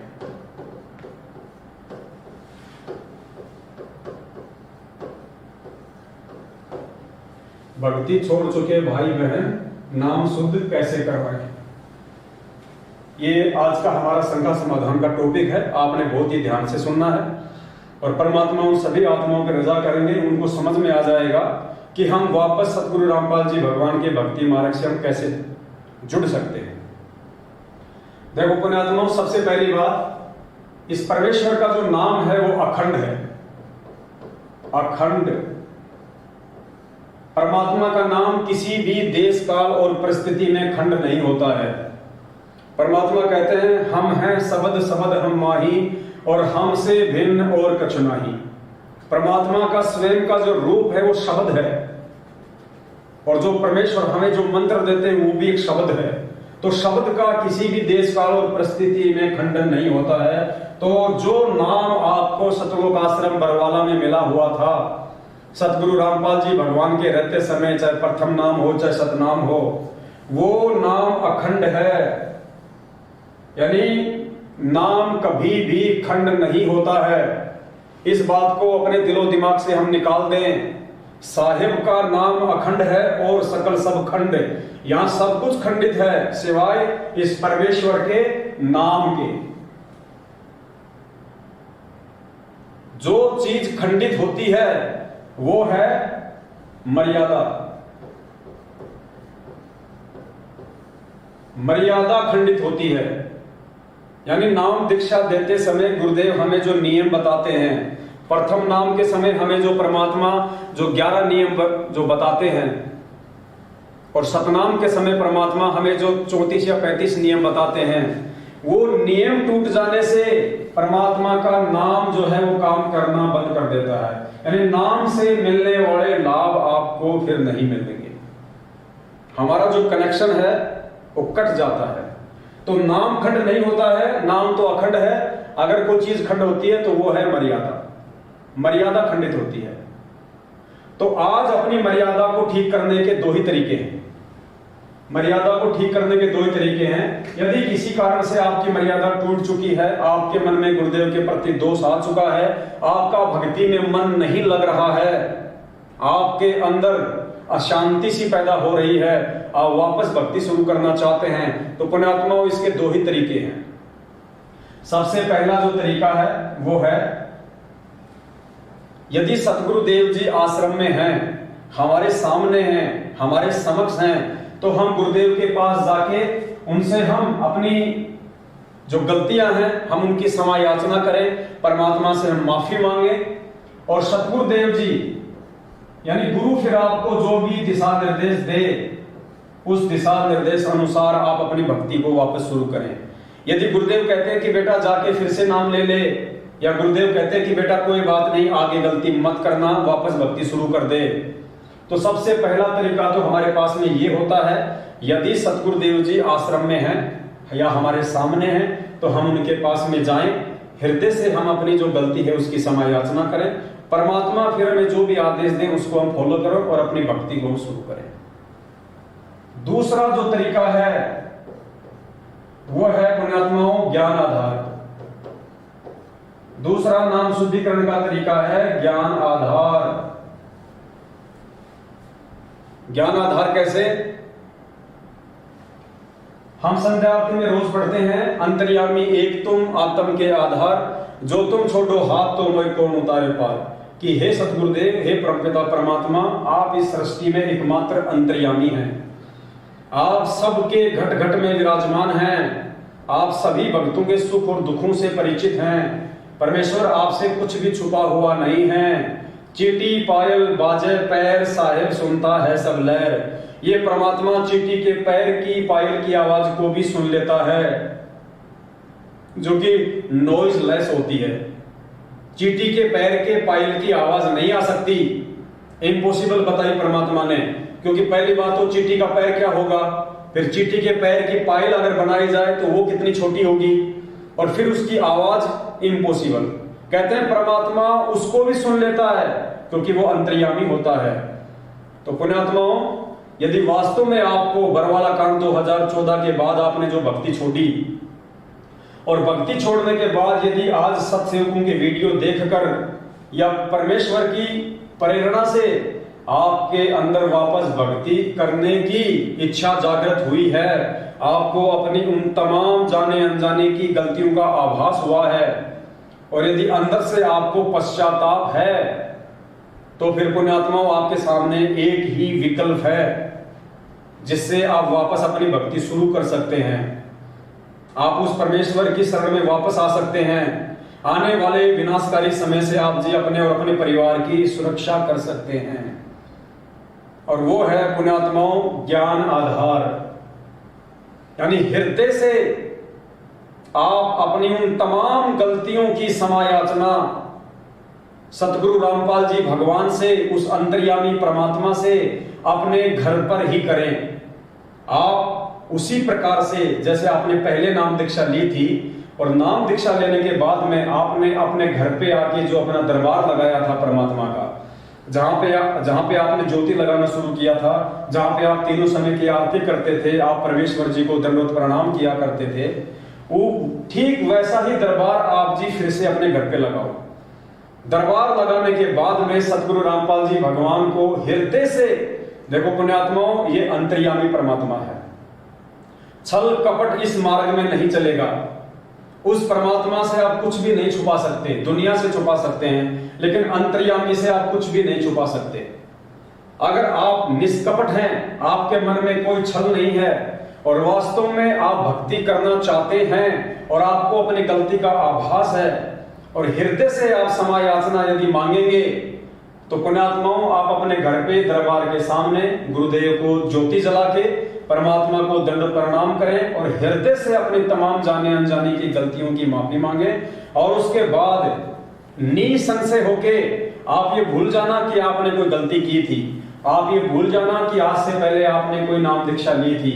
आप ये सोच के कि आज उस परमात्मा ने मुझे भक्ति मार्ग पर फिर से नया जीवन दिया है, आज मेरा भक्ति मार्ग पे फिर से नया जन्म हुआ है और आज ही परमात्मा ने मेरे को ये मंत्र दिए हैं, आज ही मुझे नाम मिला है। अगर यदि आपको सतनाम प्राप्त है तो आप उसी प्रकार से आप अपने सतनाम का मर्यादा में रहकर जाप करें। अगर आपको प्रथम नाम मिला हुआ है तो आप मर्यादा में रहकर उसी प्रकार उस प्रथम नाम का आप जाप करें। आप अपने मन में ये विचार बिल्कुल भी ना लाएं कि आज से पहले मेरे से इतनी बड़ी गलती हुई थी, मैंने 4 साल परमात्मा की भक्ति छोड़ दी, बीच में मैंने 3 साल भक्ति छोड़ दी। आप उन तमाम बातों को दिलो दिमाग से निकाल दें, क्योंकि एक चीज आपको स्पष्ट रूप से समझ लेनी चाहिए पुण्यात्माओं, इस काल भगवान के लोक में और ये भक्ति करने की यदि किसी के दिल में दोबारा से इच्छा उत्पन्न हो रही है, यदि फिर से कोई आत्मा सतगुरु रामपाल जी भगवान से जुड़ के उनकी शरण में आके यदि ये भक्ति करनी चाहता है, तो पुण्यात्माओं जाहिर सी बात है वो परमात्मा ही आपको सत प्रेरणा करेगा। यानी सतगुरु रामपाल जी भगवान की जो यथार्थ भक्ति है उसकी प्रेरणा काल नहीं कर सकता। इस भक्ति की प्रेरणा आपको परमात्मा ही कर सकता है। और यदि फिर से आपके अंदर यह भक्ति करने की इच्छा जागृत हो रही है, तो पुण्यात्मा विचार कर लेना, परमात्मा का आपके ऊपर आशीर्वाद है। परमात्मा ने आपको क्षमा उन तमाम जाने अनजाने की गलतियों के लिए पहले ही कर दिया है। तभी तो परमात्मा ने आपके अंदर वो इच्छा उत्पन्न की, दोबारा से भक्ति की। आपके अंदर परमात्मा ने सत प्रेरणा की, क्योंकि काल भगवान तो इस भक्ति से आपको दूर ही करेगा। जैसा कि सतलोक आश्रम मैनेजमेंट हरियाणा को निमित्त बना के भक्तों से राजनीतियां करवा के, आरक्षणों में बैठा के, कुपात्रों को ज्योति पाठ और दान धर्म का पैसा दिलवा के, उस पैसे से जो साधन लिए जा रहे हैं वो साधन भक्तों के कर्म फोड़ रहे हैं। साध संगतियों के रुकवाने में वो गाड़ियां इनके काम आ रही हैं। आप लोगों से गैंगस्टरों की सीबीआई जांच के नाम पे पैसे दिए जा रहे हैं। आप लोगों को उन गैंगस्टरों की सीबीआई जांच के धरने में बैठाया जा रहा है। तो काल केवल आपको भक्ति से दूर कर सकता है। काल आपसे वो कुक्रम करवा सकता है जो कुक्रम करने से आपकी मर्यादा टूटे और आप सतगुरु रामपाल जी भगवान की भक्ति से दूर हो जाए। और यहां यदि वापस आपके अंदर सत भक्ति की प्रेरणा जागृत हो रही है, यदि वापस आप सतगुरु रामपाल जी भगवान से जुड़ के उनकी भक्ति करना चाहते हैं, तो पुण्यात्माओं ये प्रेरणा आपके अंदर कौन कर रहा है? गुरुजी। और गुरुजी यदि आपके अंदर प्रेरणा कर रहे हैं तो गुरुजी पहले आपको क्षमा करेंगे, उसके बाद ही तो आपके अंदर प्रेरणा करेंगे। तो गुरुजी ने ही आपको वापस भक्ति करने के लिए खड़ा किया है। इसका मतलब परमात्मा ने आपका नाम पहले ही शुद्ध कर दिया है। ये आपको परमात्मा ने ये समझ लेना एक अंतिम और लास्ट मौका दिया है वापस इस भक्ति से जुड़ के अपने अच्छे कर्म बनाने के लिए, आने वाले विनाशकारी समय से अपना बचाव करने के लिए। तो आपके मन में फिर ये कति शंका नहीं होना चाहिए कि मैं कहां से नाम शुद्ध कराऊं, मैं क्या करूं। आपको किसी फर्जी नामदान केंद्र पे जाने की आवश्यकता नहीं है। आपका घर ही आपका नामदान केंद्र है। आपके दरबार में आपका भगवान बैठा है। आपके भगवान ने, आपके गुरुदेव भगवान ने आपको भक्ति करने की सत प्रेरणा वापस से की है। तो परमात्मा ने तो आपको उसी समय माफ कर दिया, आपका नाम गुरुजी ने शुद्ध कर दिया। अब आपको सिर्फ इतना करना है, अपने घर पे वापस उसी प्रकार से मालिक का जो है दरबार लगाओ। और परमात्मा का दरबार लगाने के बाद हृदय से अपने गुरुदेव से उनका विधान पूरा करते हुए, जब बेटे से गलती हो जाती है तो बेटा अपने बाप से कान पकड़ के गलतियां मांगता है, उठक बैठक निकालता है, मुर्गा बन जाता है अपने बाप के आगे। और सौ बार उनसे माफी मांगता है कि पिताजी, आज के बाद आपका ये बेटा, आपका दास दोबारा से गलती नहीं करेगा, मुझे माफ कर दो।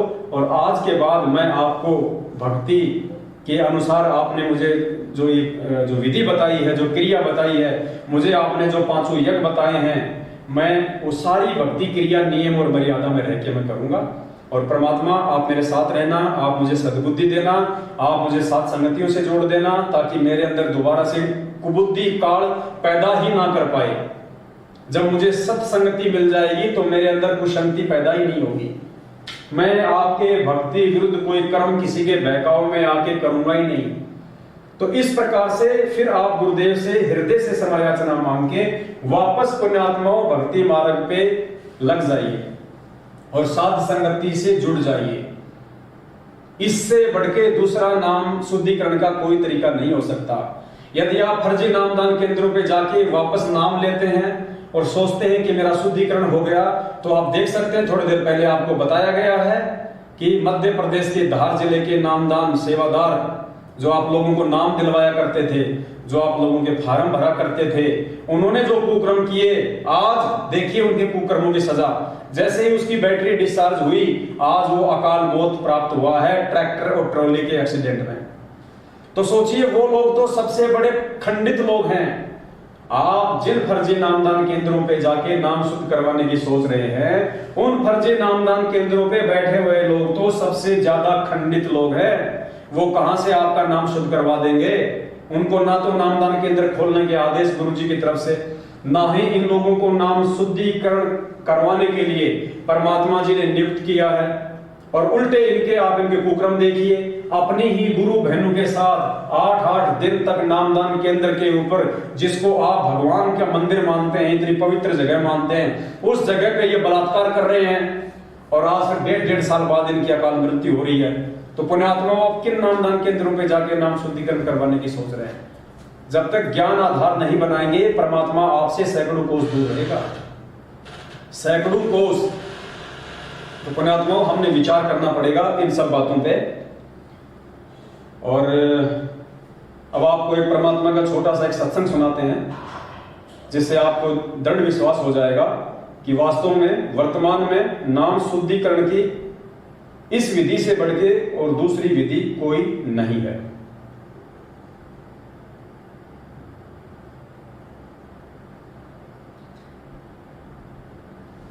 परमात्मा ने अपने सत्संगों में एक गब्बू डाकू की हमें कहानी सुनाई थी, गब्बू डाकू। और परमात्मा ने क्या बताया हमें, थोड़ा ध्यान से सुनना। पहले दास आपको थोड़ा सा वर्बली बताएगा। गुरुजी ने बताया कि एक गब्बू नाम का एक डाकू था। एक गब्बू नाम का डाकू था, बहुत ही ज्यादा खूंखार था। आसपास के लोग उससे भयभीत रहते थे, उसे डरा करते थे। पुलिस वाले भी उस गब्बू डाकू से डरा करते थे। गब्बू डाकू, ये जो कहानी हमें जो परमात्मा ने सत्संगों में सुनाई है गब्बू डाकू की, ये गब्बू डाकू की कहानी आज आपको बताएगी कि किस प्रकार से आज आप सतगुरु रामपाल जी भगवान से 100 गलतियां करने के बाद भी बिना नामदान केंद्रों पे जाए आप जी उनसे वापस जुड़ सकते हैं। और यही एकमात्र सही विधि होगी किसकी? नाम शुद्धिकरण की। नाम शुद्धिकरण की यही एकमात्र सही विधि होगी। ये गब्बू डाकू की कहानी हमें बताएगी। तो गब्बू डाकू से सभी लोग डरा करते थे। एक दिन गब्बू डाकू को कहीं पे कोई डाका डालना था अपने सभी साथियों के साथ में। तो गब्बू डाकू डाका डालने के लिए जा रहा था। थोड़ा सा समय डाका डालने में शेष था। तो गब्बू डाकू ने सोचा पास में ही कोई संत कोई सत्संग कर रहा था, कोई आश्रम था। वो वहां जाके अपना टाइम पास करने के लिए उस सत्संग में जाके बैठ गया।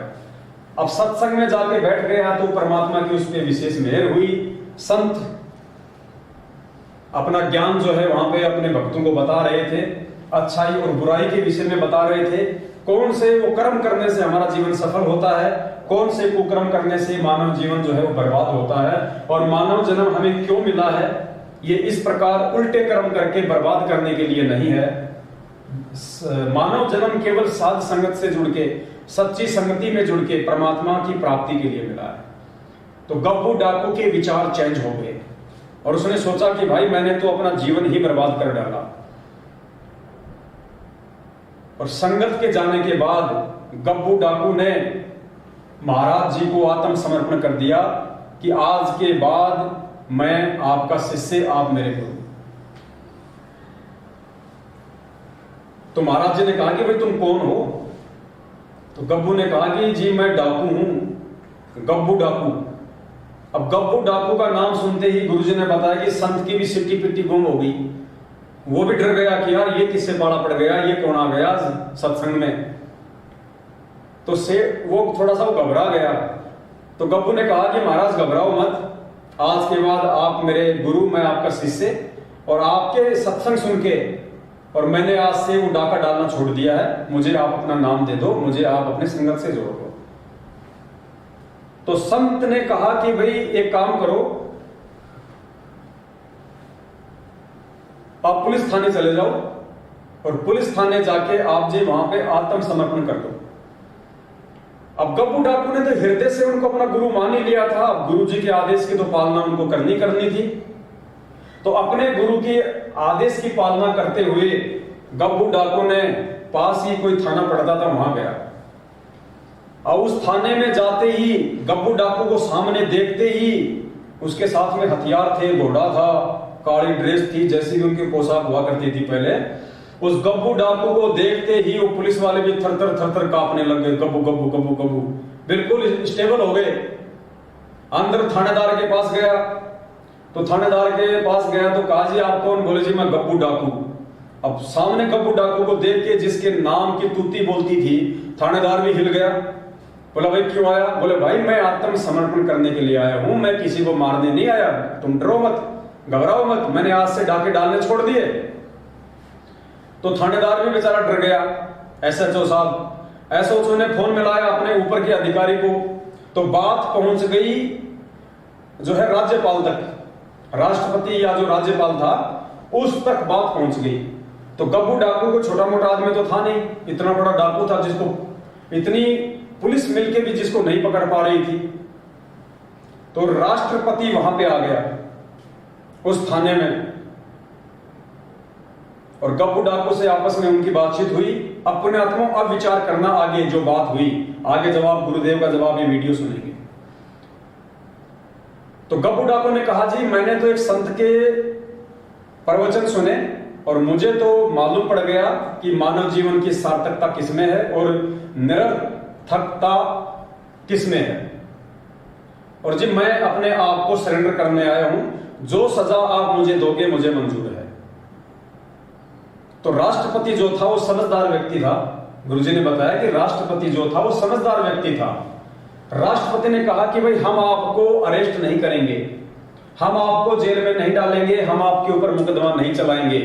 तो गब्बू डाकू और ज्यादा टेंशन में आ गया।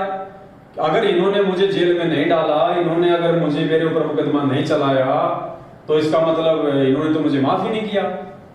और मेरे गुरुजी ने कहा कि तू थाने में जाके समर्पण कर दे।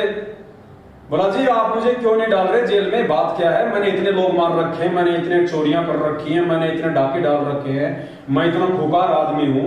पहले तो तुम मुझे पकड़ने का प्रयास करते थे, मैं तुम्हारे हाथ नहीं आ रहा था, आज मैं खुद थाने में आ गया तो आप लोग मुझे छोड़ रहे हो।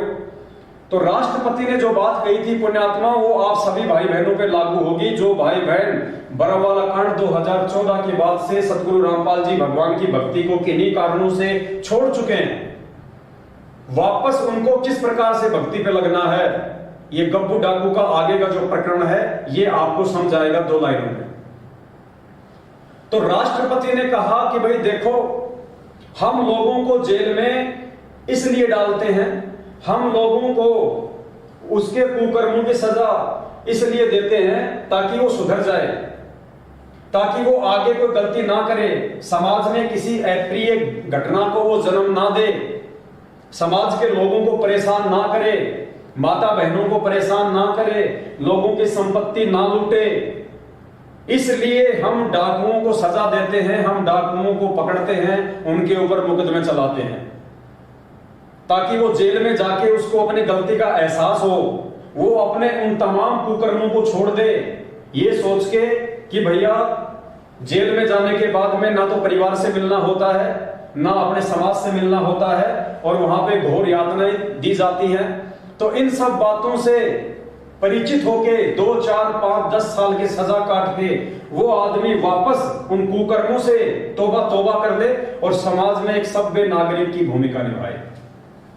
बोला हम तो लोगों को इसलिए पकड़ते हैं, डाकुओं को इसलिए हम उनको जेल में डालते हैं। और भाई जब आपने पहले ही सारे कुकर्म छोड़ दिए, आपको अपनी गलती का एहसास हो चुका है कि आज से पहले मैंने जो किया वो गलत था, मुझे वैसा नहीं करना था, और आज के बाद मैं ये कुकर्म बिल्कुल भी नहीं करूंगा, ज्ञान को आधार बनाऊंगा, अच्छे लोगों की संगति करूंगा, परमात्मा की भक्ति करूंगा। तो जब आप जेल में जाने से पहले ही सुधर चुके हैं तो फिर आपको जेल में डालने का फायदा क्या है? हम तो जेल में इसलिए डालते हैं ताकि लोग जेल जाने के बाद में डर के मारे सुधर जाएं, और तुम जेल जाने से पहले ही तुम सुधर चुके हो, अपनी गलतियां तुमने स्वीकार कर ली है, तुम खुद आत्मसमर्पण करने के लिए अपने आप को और अपने हथियारों को थाने में आ चुके हो। तो भाई हमने तुमको माफ कर दिया, तुम जाओ यहां से, हमने तुमको माफ कर दिया। तो पुण्यात्माओं, अब आप ये कहानी आप सदगुरुदेव जी के मुख कमल से आप सुनिए, उसके बाद फिर आपको इस कहानी का रहस्य आपको समझ में आएगा। अब आप विचार कर सकते हो कि वर्तमान में कितने व्यक्तियों पर गोबंद का चढ़ गई। ऊपर से मनुष्य दिखते हैं लेकिन कर्म मनुष्य के रहे नहीं। उसके लिए सत्संग में आना आवश्यक है। सत्संग में आने से उस प्राणी को अपने कर्मों का ज्ञान होता है। जितने भी आज तक उद्धार हुए हैं वो सत्संग में आने से हुए। कहते हैं एक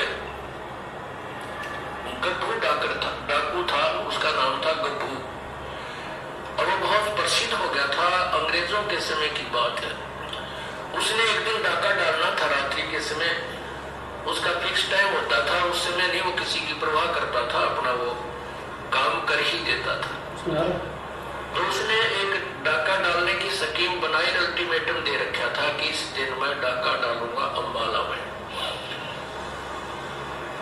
उसके लिए पुलिस भी बहुत अलर्ट थी, और वो गप्पू डाकू का नाम बहुत ज्यादा था और सभी उससे घबराते थे। अब उसका रात को उसने 1 बजे डाका डालना था। उससे पहले उसने समय व्यतीत करने के लिए देखा कि कुछ लोग एकत्रित हुए बैठे हैं। उन्हीं में जाकर बैठ गया। वह एक संत वचन कर रहा था, प्रवचन दे रहा था, उन्हीं में बैठ गया। और उस संत ने परमात्मा की महिमा का गुणगान किया, अच्छे और बुरे कर्मों का निर्णय दिया। उस डाकू का वह बात समझ में आ गई कि जो ये पाप मैं इकट्ठा कर रहा हूं, ये धन तो यही रह जाएगा, और फिर मृत्यु के उपरांत जो पाप इकट्ठे किए हैं वो साथ चले जाएंगे। उसके बाद कुत्ता बनेगा, उसके कीड़े पड़ेंगे, खाज लगेगी, टांग टूटेगी, गर्मी में पड़ा रहेगा, सर्दी में रहेगा, गधा बनेगा, कोई दवाई औषधि को पूछने वाला नहीं होगा, और जितने भी पाप कमाएगा प्राणी के साथ जाएगा। मनुष्य जीवन रहते उसका समाधान किया जा सकता है। संतों के पास जाकर अपना कल्याण करवाए और प्रायश्चित करे, और पाप के पैसे को दान पुण्य करके अपना पीछा छुड़वाए। अब वो बात उस गप्पू डाकू के पक्की हृदय में बैठी, क्योंकि पुण्यात्मा अज्ञानवश ही बुरे कर्म करने लग जाती है, और जिस दिन उनको ज्ञान होता है वो शूरवीर होते हैं, उसी दिन त्याग देते हैं सब बुराइयों को, और वही परमात्मा को पाया करते हैं। जिन पे एक पीढ़ी ना छूटती हो वो कितने के लिए तोड़ेगा बता। जिस पे एक पीढ़ी नहीं छूटती वो ही नहीं, तो परमात्मा के नाम में जो बाधक है तो वो किसकी भक्ति करेगा? वो तो कमजोर आदमी है, वो पार हो ही नहीं सकता, उसने अपने विकार त्याग नहीं होगा। तो ये होते शूरवीरों के काम। जब ज्ञान समझ में आ जाता तुरंत त्याग देते हैं और अपनी सत कमाई करने लग जाते। तो सत्संग वचन हो लिए तो साधु उसके बाद समझ में आ गई डाकू के। तो उसने अपने साथी जो आने थे समय पर, वो सभी आए अपने गोली बंदूक लेकर, घोड़े गाड़ों पर चढ़ गए। जहां उन्होंने इकट्ठा होना था वो डाकू वहां पहुंच गया गप्पू। उन डाकू अपने साथियों से कहा, भाई आज के बाद गप्पू डाके नहीं मारेगा, और ना ही कोई बुराई करेगा। आज मैंने सत्संग सुन लिया। तो डाकू नाराज हो गए, भाई हमने आज इसमें 1 लाख रुपए का फायदा होना था, ये तो दे दे। तो वो कहने लगा ठीक है भाई, मैं वो तुम्हें आज 1 लाख रुपए का जो आगे तुम्हें हो रही है, वो जो मेरी पूंजी है उसमें से दे दो, और बाकी मैं अपने दान पुण्य करूंगा, पीछा छुटवाऊंगा। डाकू वापस चले गए। वो सरदार था, उनका मुखिया था। तो उसने सोचा चलो साधु के पास जाता हूं जो सत्संग कर रहा था, धर्मशाला में रुका हुआ था। वो गब्बू डाकू उस संत के पास गया और वहां ग्वाड़ खड़खड़ाया। रात को इस संत को जगाया, कहा प्रभु जी मैंने आपका सत्संग छोड़ा है, मैं आपके चरणों में उपदेश लेना चाहता हूं। संत ने पूछा भाई कौन है, इसी रात में की इमरजेंसी होगी तेरी, दिन में भी ले सकता था नाम, तो सुबह भी आ सकता था, रात ना आने का क्या मतलब है तेरा, तू कहानी बता। तो वो कहने लगा महाराज जी मैं एक बहुत भयंकर डाकू हूँ, मेरा नाम गब्बू है। मैंने रात में आपका सत्संग सुना और आपके सत्संग सुनकर मैं अपनी दिशा बदलना चाहता हूँ। अब गब्बू नाम सुनते उस संत के भी पिंडी का पल्लाटी वो कड़ा गया कसाई, सुबह सुबह यूं मनवाने तेरी झाड़ा लेना है और तेरा ही, तो वो भी डर गया।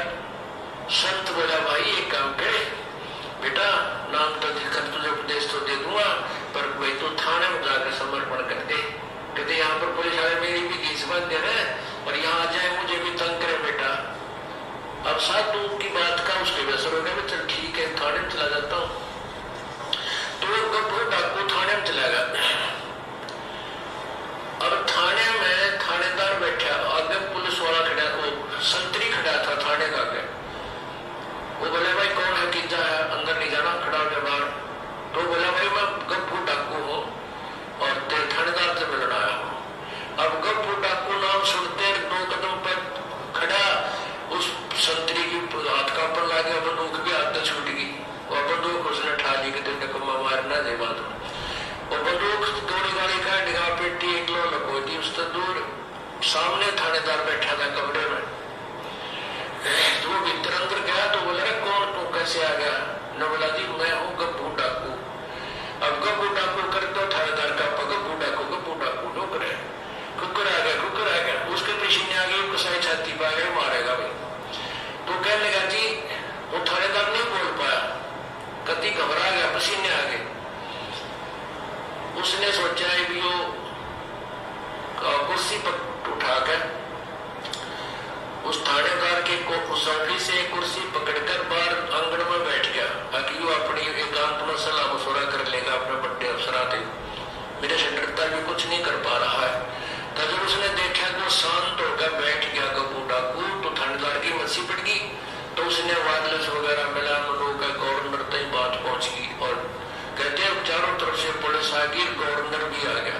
अब वो इतना बड़ा डाकू थाने में आया बैठा है और वो उसने साथ ये भी कह दिया कि मैं आज किसी ने मारन मोरन नहीं आया, मुझे अरेस्ट कर लो, मैं अरेस्ट होने आया हूँ अपने पापों का प्रायश्चित करने। अब तो ये सारी कहानी गवर्नर तक पहुंच गई 1 सेकंड में, मिनटों में। तो गवर्नर भी आ गया। अब सामने वो कुर्सी पर बैठा गवर्नर खड़ा है। गवर्नर पूछ रहा भाई कैसे, क्या बात है? गब्बू दूर से खड़ा कह रहा है, तू क्या चाहता है? कहने लगा मेरी बात सुन लो, मैं क्या चाहता हूँ। मैंने रात ने एक सत्संग सुन लिया एक महात्मा का, और मैं आया था डाके डालना, ये थारी फौज तो ना डरता मैं आया था डाका डालने। मैंने वो संत के विचार सुन लिए और मेरे हृदय में गलानी होगी अपने कुकर्मों से, और मैं उसका प्रायश्चित कराने के लिए संत के पास गया था। अब संत ने ये कहा कि तू थाने में जाकर समर्पण कर दे, अपने पापों का प्रायश्चित कर ले। और तो मैं ये आया हूं कि मुझे अरेस्ट कर लो, कि जहां भी तुमने फांसी तोड़ना तोड़ दो।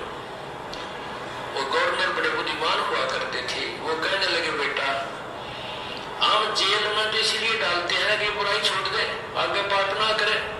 और तूने पहले समर्पण कर दिया, तो आज हृदय में तेरे जगह नहीं रही इस बात की, जब हम तुझे बरी करते हैं। हम तुझे नहीं मारेंगे, न कैद में डालेंगे। अब गब्बू ने सोचा ये अच्छी बात बिगड़ी भाई, ये मैंने कैद में नहीं डालते, मेरे पाप कटे को नहीं। नु बोला तुम मेरी बात मान जाओ, मुझे सजा दे दो। नु बोला भाई नहीं, हम सजा नहीं देते, आप जाओ टिकता है।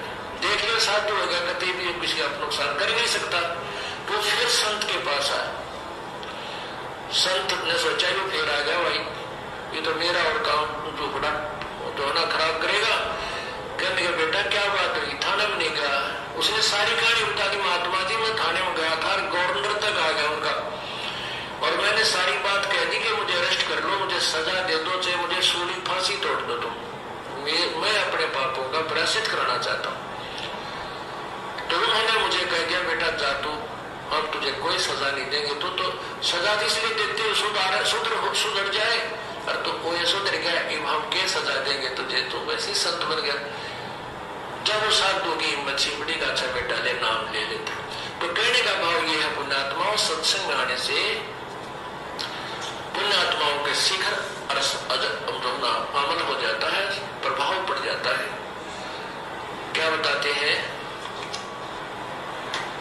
सतगुरु के दरबार में जाइयो बारंबारे, वे भूली वस्तु लखा देवे है सतगुरु दातार। तो पुण्यात्माओं, यहाँ पे परमपिता परमात्मा सतगुरु रामपाल जी भगवान ने हमें अपने सत्संगों में जो ये गप्पू डाकू वाली जो कहानी सुनाई है, ये कहानी आज हमारे काम आएगी, और विशेषकर उन सभी परमात्मा की प्यारी आत्माओं के काम आएगी जो परमात्मा की प्यारी आत्माएं 2014 बरवाला कांड में सतलोक आश्रम मैनेजमेंट हरियाणा के कुकर्मों को देखकर, उनकी मनमानी काल प्रेरित हरकतों को देखकर सतगुरु रामपाल जी भगवान में दोष निकालकर भक्ति मार्ग से दूर हो चुकी थी, और आज जिनके अंदर वापस भक्ति करने की प्रेरणा उठ रही है, उन आत्माओं को यह सत्संग आप समझ में आ गया होगा। गवर्नर ने क्या कहा कि हम जेल में इसलिए डालते हैं ताकि तुम बुराइयां ना करो, और तुमने पहले ही बुराइयां त्याग दी, तुम अपने पापों से प्रायश्चित कर लिया, तो तुम्हें जेल में डालने का क्या फायदा है, जाओ हम तुम्हें बरी करते हैं।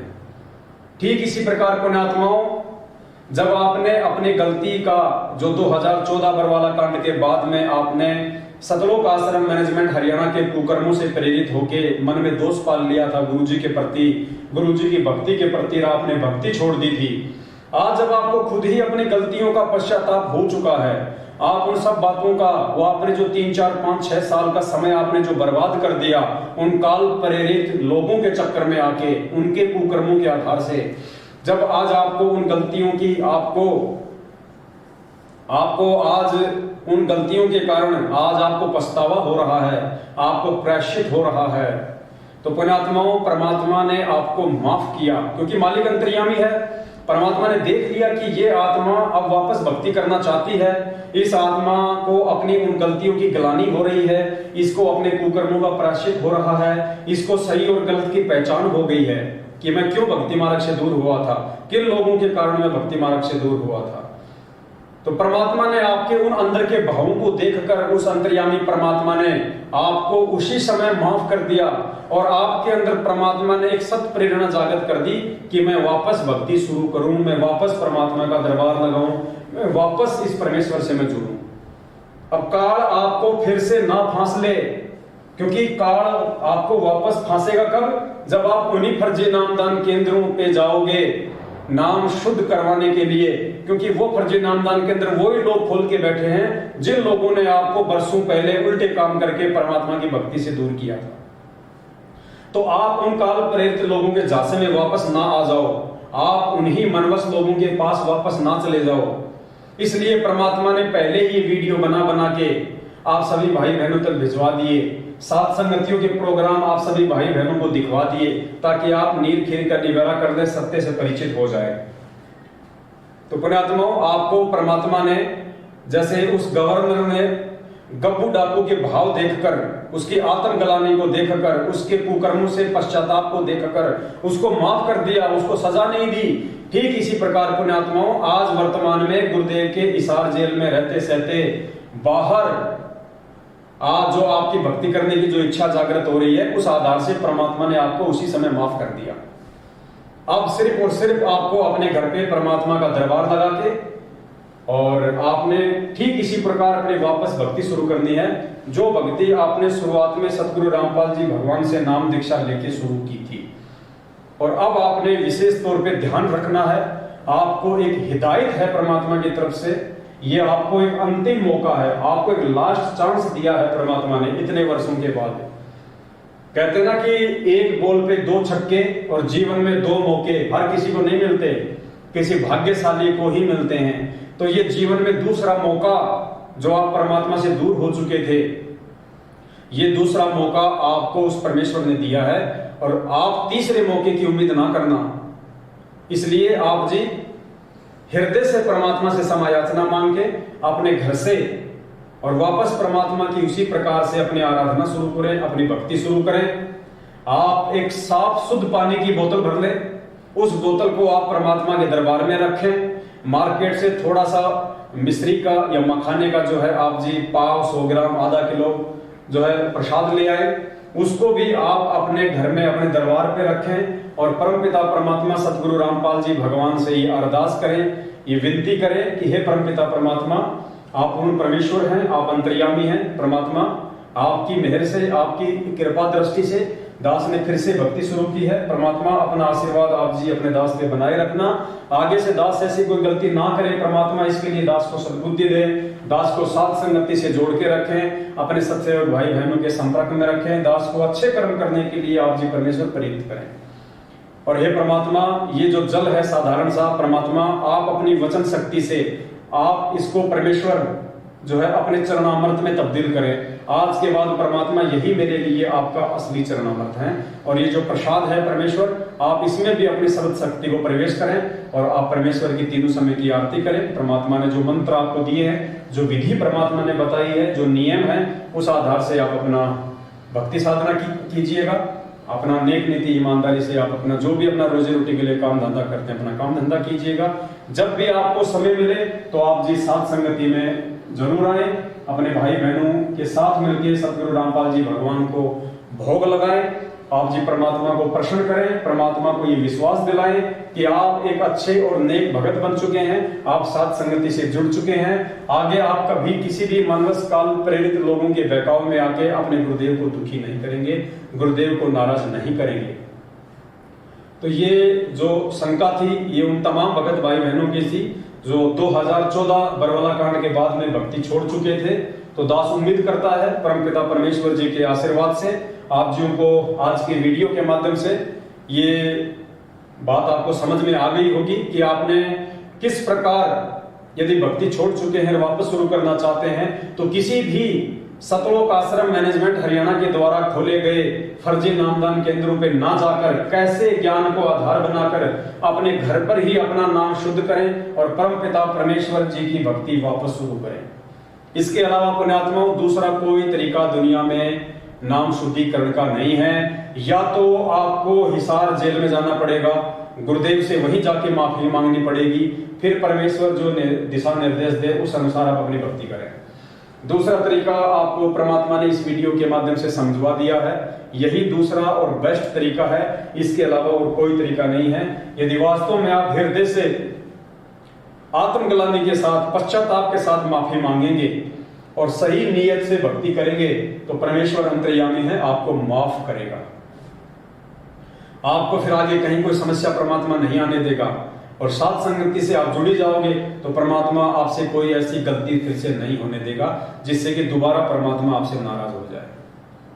तो ये उन सभी आत्माओं के लिए जिनकी ये शंका थी, उम्मीद करता हूं सदगुरुदेव जी ने दास को सद्बुद्धि देके और ज्ञान आधार से आप जीवों को जो समझवाई है आपको अच्छे से समझ में आई होगी।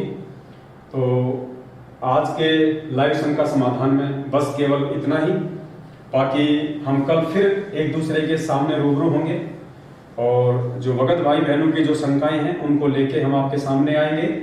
बीच बीच में जो भी छोटी मोटी कोई घटना होगी संगत में, हम उस घटना से भी हम आपको रूबरू करवाएंगे ताकि आप भगत भाई बहन कोई भी गलतियां करने से बचें और इस परमेश्वर के भक्ति मार्ग में निसंशय होकर आगे बढ़े।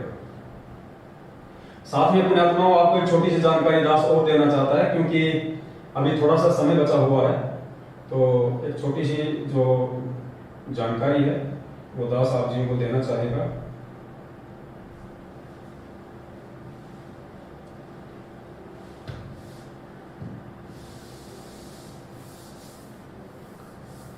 ये पुण्यात्माओं अभी 4-5 दिन पहले की बात है, ज्यादा दिन नहीं हुए हैं इस घटना को। आप जो ये वीडियो देख रहे हैं स्क्रीन के सामने, एक वीडियो है जो आप जी के सामने है।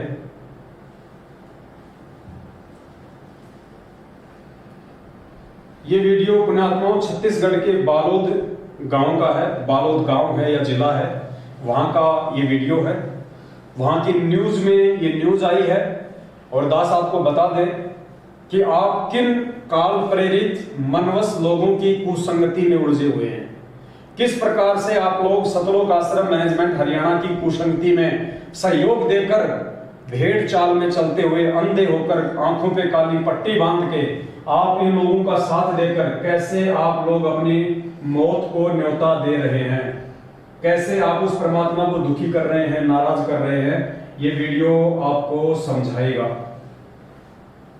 जिस व्यक्ति ने थाने में जाके, पुलिस स्टेशन में जाके सतलोक आश्रम मैनेजमेंट हरियाणा के द्वारा नियुक्त स्टेट कोऑर्डिनेटर मनीष साहू के ऊपर जो आरोप लगवाए हैं, जो एफआईआर दर्ज करवाई है, वो कोई सत्सेवक नहीं है।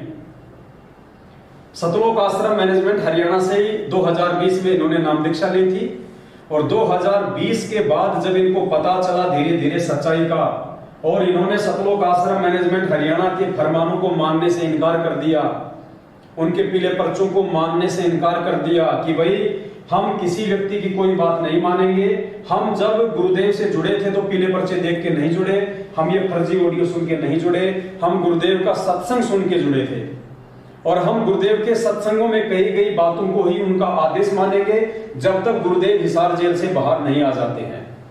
तो इन सब बातों से दुखी होकर अपने धार्मिक धंधे को बंद होता देखकर कि अगर संगत इसी प्रकार ज्ञान आधार से चलती रही, हमारे नामदान केंद्रों पे आना छोड़ दिया, हमारे फर्जी आश्रमों में आना छोड़ दिया, हमको ज्योति पाठ और दान का पैसा देना छोड़ दिया, तो हमारे तो बच्चे भूखे मर जाएंगे, हम लोग खाएंगे क्या।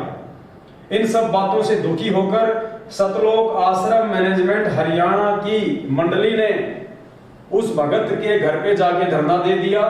और उस भगत ने आरोप लगाए हैं, ये न्यूज एंकर आपको बताएगी, थाने में जाके उस भगत ने एफआईआर करवाई है। वो भगत आपको बताएगा अपने मुख से कि किस प्रकार से वहां का जो स्टेट कोऑर्डिनेटर है, उसका नाम क्या, मनीष साहू या क्या है, अभी आप इसमें सुन लेना। छत्तीसगढ़ के स्टेट कोऑर्डिनेटर ने उस भगत की जो बेटी है उसको हम बिस्तर होने के लिए बाध्य किया। हम बिस्तर होने के लिए, अपने साथ में सेक्स करने के लिए उस बहन को उसने बाध्य किया, उसके ऊपर दबाव डाला। क्या कारण था, क्या नहीं कारण था, ज्यादा डिटेल में मैं नहीं गया, लेकिन ये न्यूज हमारे सामने आई है। ये न्यूज आपको कुछ बताएगी, आप जी ध्यान से आप इसको सुनिएगा। छत्तीसगढ़ के बालोद जिला में पीड़ित प्रार्थी ने बताया कि सदगुरु रामपाल महाराज जी के नाम पर प्रशासन के मापदंडों को ठेका दिखाते हुए कुछ लोग अवैध रूप से नामदान केंद्र में दीक्षा लिए पुण्य आत्मा को प्रताड़ित कर रहे हैं। परिवारवाद चलाते हुए आश्रम में पाठ, प्रकाश, ज्योति, आरती और दान के पैसों पर कब्जा बनाए हुए हैं। जबकि संत रामपाल महाराज जी का उद्देश्य है कि भारतीय संविधान के आधार पर ही नामदान केंद्र का संचालन किया जाए, परंतु उनकी बातों की धज्जियां उड़ाते हुए नामदान केंद्र में जमा हुई राशि और ट्रस्ट संबंधित किसी भी प्रकार के दस्तावेज छत्तीसगढ़ शासन को उपलब्ध नहीं कराया गया है। संत रामपाल के शिष्य महिलाओं की इज्जत करते हैं, परंतु राज्य संयोजक दुष्यंत, जिला संयोजक प्रमोद, मनीष एवं उद्धव आदि लोगों द्वारा बदनाम करने की नियत से लज्जा भंग करने की कोशिश की जा रही है। कारण मात्र इतना है कि ब्लॉक सेवादार मनीष जो भगत है उन्होंने आरोप लगाया है कि वहां के जो स्टेट कोऑर्डिनेटर हैं उन्होंने उनकी बेटी की लज्जा भंग करने की कोशिश की, हम बिस्तर होने का आरोप लगाया। इन्हीं के लोग हैं ये, कोई सत्सेवक नहीं है, इन्हीं मैनेजमेंट के लोग हैं जो मैनेजमेंट के कुकर्मों से दुखी होके पुलिस स्टेशन में जाके इनके स्टेट कोऑर्डिनेटर के खिलाफ एफआईआर दर्ज करवा रहे हैं। आगे सुनिए। साहू द्वारा लड़की को हमबिस्तर होने के लिए कहा, बात कही गई थी, बात नहीं मान। दोबारा सुनिए। प्रमोद, मनीष एवं उद्धव आदि लोगों द्वारा बदनाम करने की नियत से लज्जा भंग करने की कोशिश की जा रही है। कारण मात्र इतना है कि ब्लॉक सेवादार मनीष साहू द्वारा लड़की को हमबिस्तर होने के लिए कहा, बात कही गई थी, बात नहीं मानने पर भागी परमेश्वर के इशारे में मीटिंग कर इन्हें बदनाम करते हुए सभी के बीच इनके माँ बाप को बेइज्जत करते हुए अनगर्ल बातें कही गई, जिनकी रिपोर्ट दर्ज बारूद कोतवाली में कराई गई। ये भगत जी हैं जो उस लड़की के पिता हैं। इनकी लड़की को छत्तीसगढ़ के स्टेट कोऑर्डिनेटर ने हम बिस्तर होने के लिए वादे किया। तो ये उस लड़की के पिता हैं, ये भी एक भगत है। अब ये वहां पुलिस थाने के सामने मीडिया को क्या कह रहे हैं, क्या रिपोर्ट दे रहे हैं। इनके माँ बाप को बेइज्जत करते हुए अनगर्ल बातें कही गई, जिनकी रिपोर्ट दर्ज बारूद कोतवाली में कराई गई।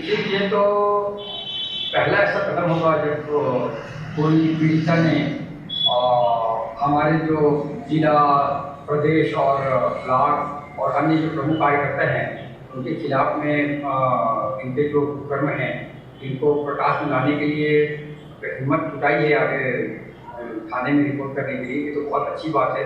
और मेरे ख्याल से तो काफ़ी जो संगत है हमारी वो बहुत ज़्यादा परेशान है, उनको बहुत पीड़ित लोग हैं।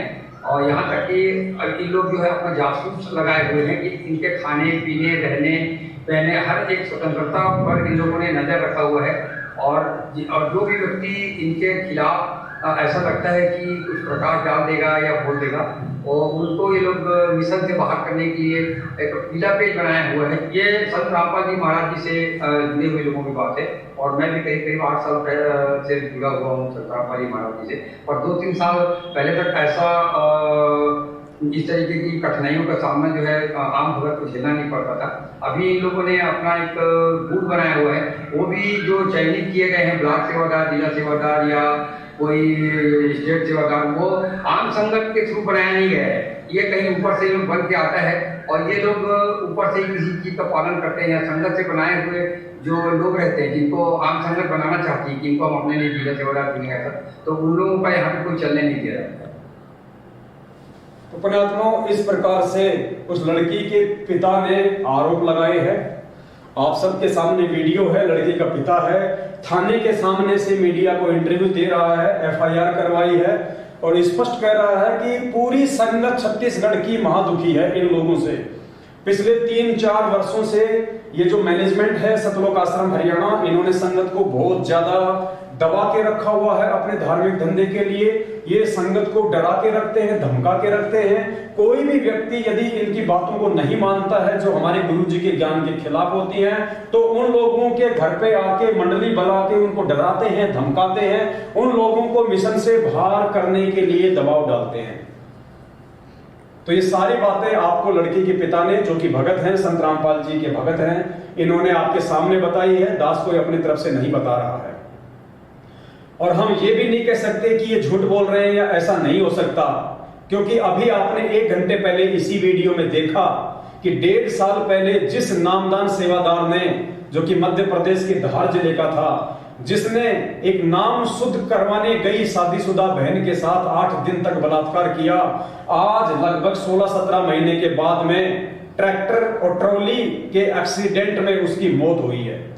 आज उसकी अकाल मौत हुई है जिसने जो कुकर्म किया था। तो इन सेवादारों के लिए, इन ब्लॉक सेवादारों के लिए, इन कोऑर्डिनेटरों के लिए ऐसी कोई बड़ी बात नहीं है। ये संगत को केवल भेड़ बकरियां समझते हैं, संगत को मक्खी मच्छर समझते हैं, संगत को केवल अपने धार्मिक धंधे का एक सीढ़ी समझते हैं।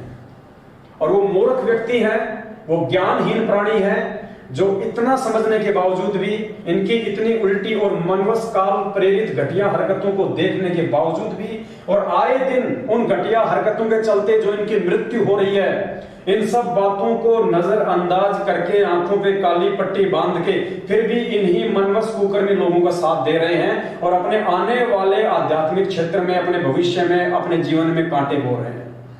तो ये कोई बड़ी बात नहीं है। लेकिन समझदार वो होगा, अच्छी आत्मा वो होगी, सदगुरु रामपाल जी भगवान का कृपा पात्र भगत वो होगा जो समय रहते इन सभी ज्ञान विरुद्ध घटिया हरकतों से शिक्षा लेते हुए संभल जाएगा। जो सतलोक आश्रम मैनेजमेंट हरियाणा को, जो कि काल प्रेरित है, सदगुरु रामपाल जी भगवान के यथार्थ 13वें कबीर पंथ को उसका सत्यानाश करने के लिए, उसको बर्बाद करने के लिए, लोगों को इस मार्ग से तोड़ने के लिए आया हुआ है। अच्छी आत्मा वो होगी जो समय रहते सात संगत से जुड़ जाएगी, सत्सेवकों के वीडियो देख के नीर खीर का निबेरा कर लेगी और इस बात को अच्छे से जान लेगी कि यदि आज आपका भला हो सकता है, यदि आज आप निसंशय होकर भक्ति कर सकते हैं, सदगुरु रामपाल जी भगवान के सही मानने में आप उनकी शरणागत हो सकते हैं, आप अपने आप को एक अच्छा सुयोग्य भगत कह सकते हैं, तो सिर्फ और सिर्फ सात संगति से जुड़ के ही ऐसा संभव है, दूसरा उसका कोई तरीका नहीं है।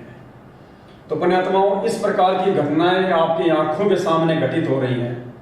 खुद जो पीड़ित परिवार है, जो भगत है, आपके स्टेट कोऑर्डिनेटर के खिलाफ, आपके जिला कोऑर्डिनेटर के खिलाफ, आपके ब्लॉक सेवादारों के खिलाफ सरेआम थानों में जाके दुखी होके, तंग होके जो शिकायतें दर्ज करवा रहे हैं, और उसके बावजूद आप अपनी आंखों से ऐसी मनवस घटिया हरकतों को देखकर भी यदि आंख नहीं खोलते, नहीं जागते हैं, तो पुण्यात्माओं, आने वाले समय में महाभारत के भीष्म, कर्ण और द्रोणाचार्य की तरह वो हाल उन सभी भगत भाई बहनों का होगा जो आज सारी घटनाओं को अपनी आंखों से देखते हुए भी अपनी आंख बंद करके बैठे हुए हैं कबूतर की तरह। तो आज के लाइव संघ का समाधान में केवल इतना ही, और आज के इस वीडियो के लिए हम सभी भगत भाई बहन परमपिता परमात्मा सदगुरु रामपाल जी भगवान का कोटि कोटि दंडवत धन्यवाद करते हैं। परमात्मा फिर से हमें एक मौका दे भाई बहनों के बीच में आने का, साथ संगति का, लाइव संघ का समाधान का। तो आज के वीडियो में केवल इतना ही, और बाकी बातों के लिए फिर परमात्मा हमें कल फिर से एक मौका देंगे, एक समय देंगे, सभी भगत भाई बहन आपस में मिलके, और हम इस विषय पे चर्चा करेंगे ताकि हम गुरुदेव के हिसार जेल से बाहर आने तक कोई भी गलती ना करें, और वो गलतियां करके हम किसी भी समस्या को, किसी भी घटना को न्योता ना दें, किसी भी घटना को आमंत्रित ना करें। हम परमेश्वर को भी प्रसन्न करें, हम मर्यादा में रह के अपनी भक्ति भी करें, जिससे हमारा भी आत्म उद्धार हो और हमारे गुरुदेव भी हमसे जो है प्रसन्न हो। तो आज के लाइव संघ का समाधान में केवल इतना ही। जाते जाते आप सभी भगत भाई बहन वीडियो को ज्यादा से ज्यादा शेयर कर दें, और इस वीडियो को आप जी इस फेसबुक के पेज से डाउनलोड करके आप भगत भाई बहनों ने जितने भी यूट्यूब चैनल बना रखे हैं उन सभी यूट्यूब चैनलों पे डाल के आगे से आगे उस वीडियो को शेयर करें। सत साहिब बंदी छोड़ सतगुरु रामपाल जी भगवान की जय हो। सत साहिब।